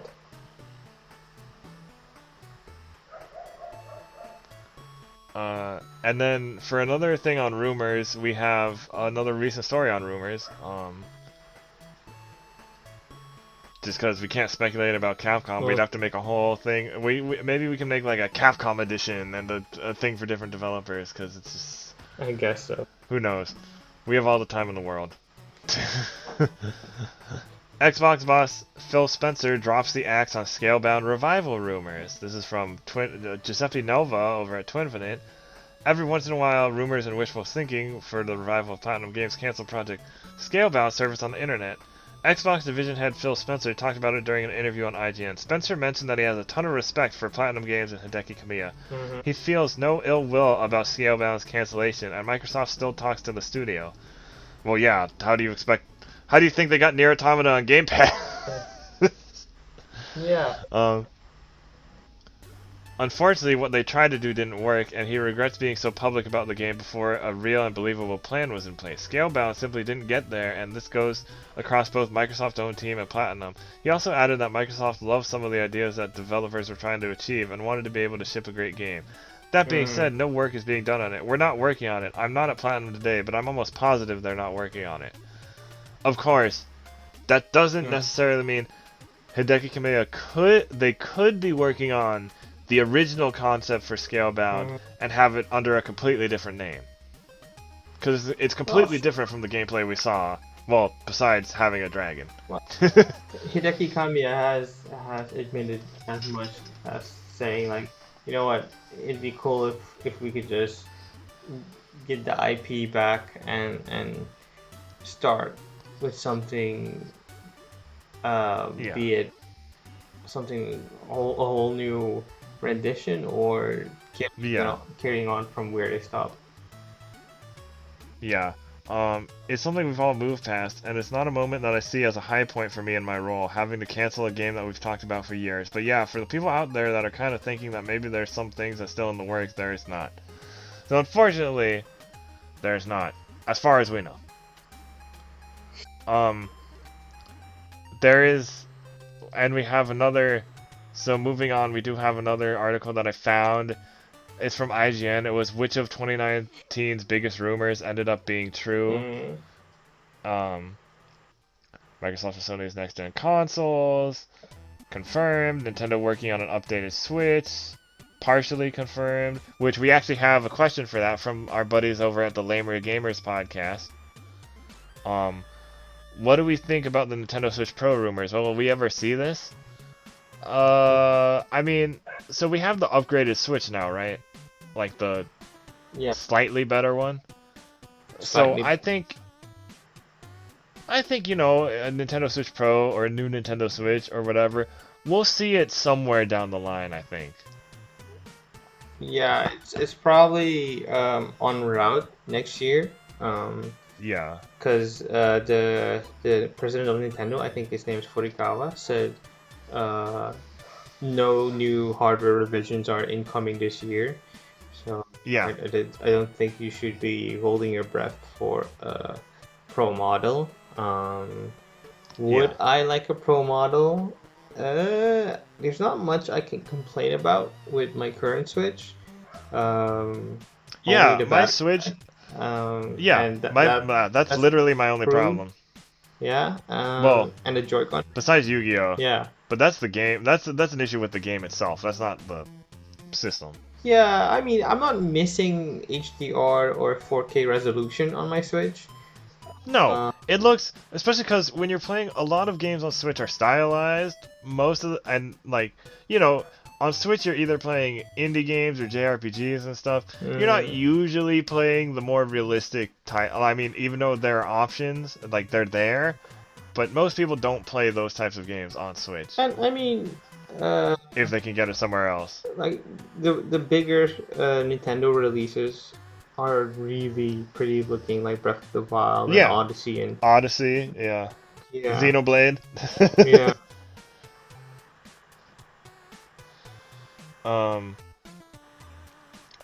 So it'll come eventually, I'm sure. It's just not. Just like don't expect it to come soon. No. Just pace yourself. Going on with this rumors article, so Microsoft considering a discless Xbox One, which was confirmed because we had the Xbox One S All Digital Edition, which I have a Target down the road from me, and we don't. I mean, obviously, I haven't been there in a couple of weeks because of all this whole quarantine thing, but I always see those there. And because they're like not that much, I think about picking one up, and I'm like, I could just gotta wait for a Series X. Like, why would I do this? I mean, you could buy one and hook yourself up with Xbox Live Game Pass or Game. Yeah, but I also have a PC that I just need to fix the Xbox Game Pass on PC program for that. Uh-huh. There's a way to do it. Uh-huh. I need to figure out. And also, I can't play Blue Dragon on the all digital edition. I'm pretty sure. Really? There's no downloadable version of the game? Can you download Xbox 360 games on an Yeah, Xbox One? I thought so. I didn't I think mean, I so. should check. Yeah. Dragon on Xbox One. Uh, it's on the marketplace. Yeah, but you can access mean- that from the 360, so that's why I don't know. I mean, you could still buy it, probably. Yeah, you can buy it. But would it run still? Like, can you actually? You I can buy mean- it, but can you actually download it to the Xbox One? It says available on Xbox One. I'm not even making this up. I'm reading this. Oh, okay. I'll show Well, I you. wish I had known that. I wish I had known that a couple weeks ago. I mean, there's a list floating around about all the games that are compatible with backwards compatibility. Yeah, So I usually. but it's not that it's not that. No, I'm just saying like, you know, the ones that I would get like Blue Dragon, Mhm. I would prefer a physical copy. Mm-hmm. Cause that game is such an enigma to me. Cause it's like Okay. this weird mixture of stuff that just somehow and it was Xbox 360 exclusive, and it just didn't do well at the time. Xbox. And it's like Xbox made a concerted effort to really push themselves as a JRPG machine, because no, yeah, you had. but like I'm Uh-huh. saying more of Blue Dragon in general is just like it didn't get a release on anything else except for the later Nintendo DS sequels, and then that like not that many people know about, and then like Uh-huh. it's a whole you know it's made by this one specific studio and has the Akira Toriyama artwork and the Nobuo Uematsu composed for Well, it, and it's just like It was done this by mixture of stuff. Mistwalker.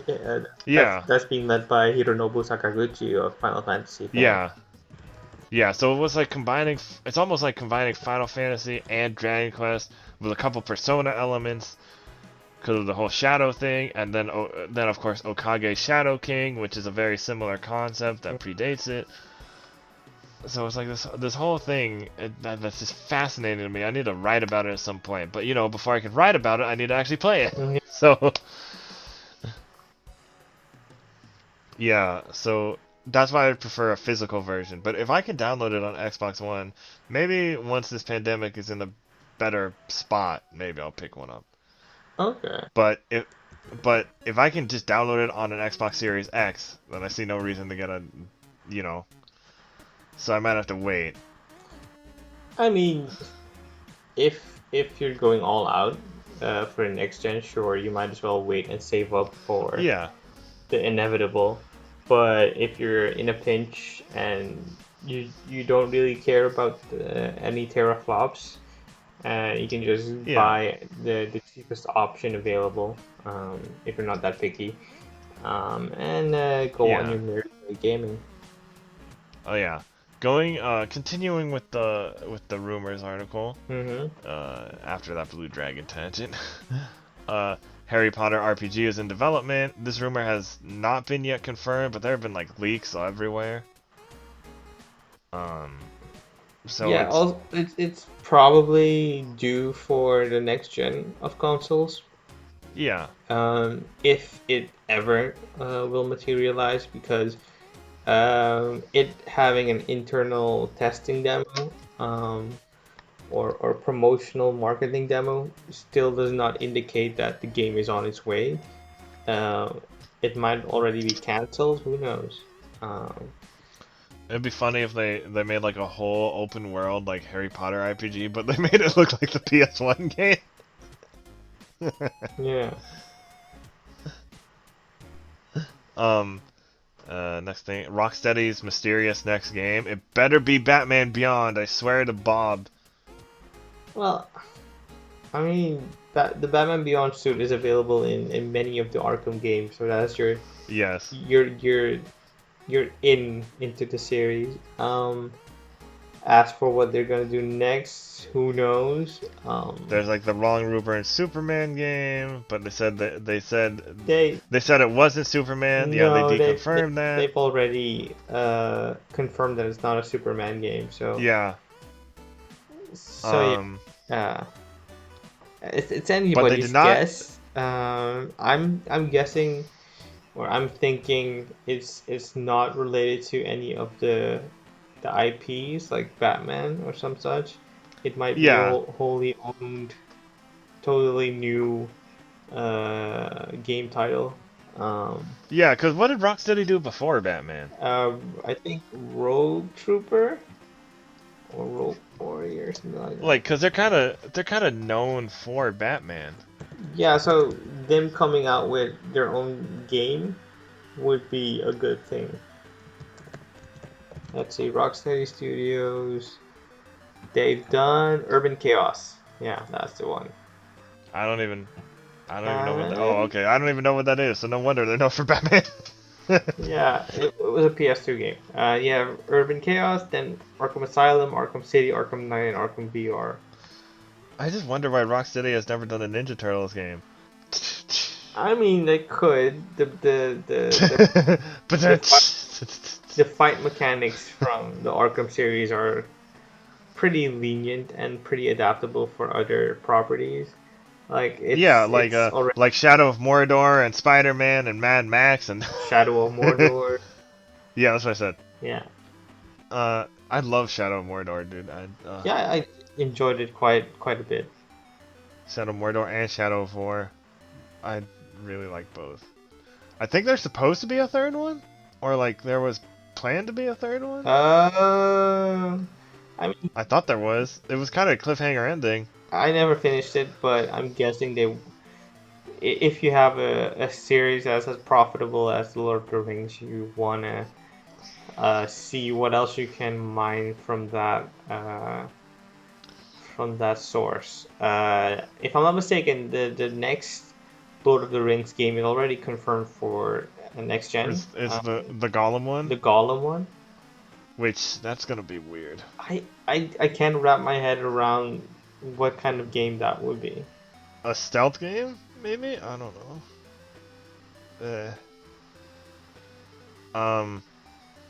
And then I don't know, man. Also, the No, I'm Nemesis right there. system. We need more things to have the Nemesis system, That or something system is similar. great. Warframe has something similar, apparently, Mm. in like one of the newer updates, which is really cool. Blizzard developing Diablo 4. That was confirmed, right? Yeah. Not that I can New remember. Bioshock. Yeah, it was confirmed. It says right here. They announced Diablo 4 during BlizzCon 2019. Okay. And then new Bioshock in the works, confirmed. Borderlands 3 reveal, yep, confirmed, because that already released. Microsoft reviving Fable, and I know these aren't Japanese games, but we're just talking about this article anyway. Like, Playground Games hired for a top secret open world action RPG, which might be a Fable reboot. I love Fable. Mhm. I'm weird because I played the third one first, and I love the third one, and a lot of people really don't Wait, like the third one. wait. How did you play the third one first? What do you mean? I had an Xbox 360. I never Ah, had an original Xbox. The third one was coming out. It looked really cool. My friends were playing it too, so we all started playing Fable 3. Then, after playing Fable 3, I downloaded Fable 1 and Fable 2 that summer and played through both of them, and I was like, those were all great. wow. Interesting. It's been a while since I played any of them. Uh, Those are only on Xbox, right? Those don't have a PC release, I don't think. which one? Just all of them? Hmm? I'm gonna have to check that one. Because I'd love to play Fable again at some point. Well, yeah, it was on PC. Oh, it is on PC. Yeah, only those two, like Fable: The Lost Chapters and Fable 3 are on PC. I'm thinking Fable 2 is not on PC. Okay. Yeah, so Fable remake, or What was Fable Anniversary? Well, it won't be a remake because Lost Chapter No, is it's already a a remake. So yeah. Is that what Fable Anniversary is? yeah, Fable Anniversary would be Lost Chapters, I guess. Yeah. Possible Fable 4 concept art surfaced online in late November, though the artist later told IGN the images were tests for a potential position and not part of an official project. So that's Mm-hmm. unconfirmed for now. Um, Valve creating its own VR half set and a Half-Life VR game, yeah, confirmed. That just yeah, Half-Life Alyx just released earlier. Now the other things I wrote down, rumors to discuss, because these are the rumors I remember being big. Remember Pokemon Stars? Yeah. That was a thing. That was a whole I thing. mean, isn't Pokemon Stars what eventually shifted into uh Sword and Shield? I mean, maybe there are people Because I remember who Stars being the code name for the first real Switch Pokemon game, not Let's Go people do Pikachu or speculate. Eevee. Yeah, people do speculate that Sword and Shield Mm-hmm. was originally going to be a 3DS game. So with how it doesn't look that great and all this other stuff, so that could be possible. Like, it could be possible that it was going to be a sequel to Sun and Moon, and they're like, no, we're just going to do a whole new generation at this point and just poop out Ultra Sun and Moon, Mm. which I feel like nobody played, unless they were in competitive. Um, I'm just, like, they never did... I'm just kind of upset. Like, Ultra Sun and Moon were weird, and Pokemon Stars would have been cool, and they never really did a proper Pokemon Z, which would have been nice. They just kind of had the Zygarde pieces in Sun and Moon. Um, Instead of doing a proper Pokemon Z. And if they ever did like a Return to Kalos, I would love a Pokemon Z for Switch. Uh, And then they could include what was it? Was it Southern Kalos? There was like a part of the Kalos region you couldn't go to, and they were like, oh yeah, it's way different over there. I But mean, they never like. I don't think they're beholden to it. Like, they could No, but break. it would be a cool, yeah, it would be a cool thing. Yeah. There's that, and then there's the Star Fox Grand Prix rumor, Yeah. which was like, oh yeah, they're bringing back F-Zero, but it's gonna be a Star Fox game or something weird, or there were like two different things, or it was like this whole rumor mill about with the Nintendo Direct and Yeah. And it was probably paired with the Metroid Prime trilogy. oh yeah, So, that's gotta happen at some point though, right? I mean, it could, but you know Nintendo, they don't reveal their secrets. No, they don't, Mm. and if somebody does, the ninjas get you. Definitely. Okay, so I think that's it. Oh god, another meaty podcast. If it's just there was just so much news this week. Yeah, we should We're probably. gonna be clocking in at 3 hours again, and we didn't even have a guest. But like, that's not our fault. There was a lot of stuff to go over. I mean, we could be pickier with our topics, but we'll figure it out as we go along. True, I did talk about a lot of Western stuff at the end there. Yeah. So you know. But anyways, That we was don't our have a show. signing off thing. So yeah, that was our show for the week. We still Yeah. haven't figured out a signing off thing. This is us Uh, signing off. Yeah. Bye.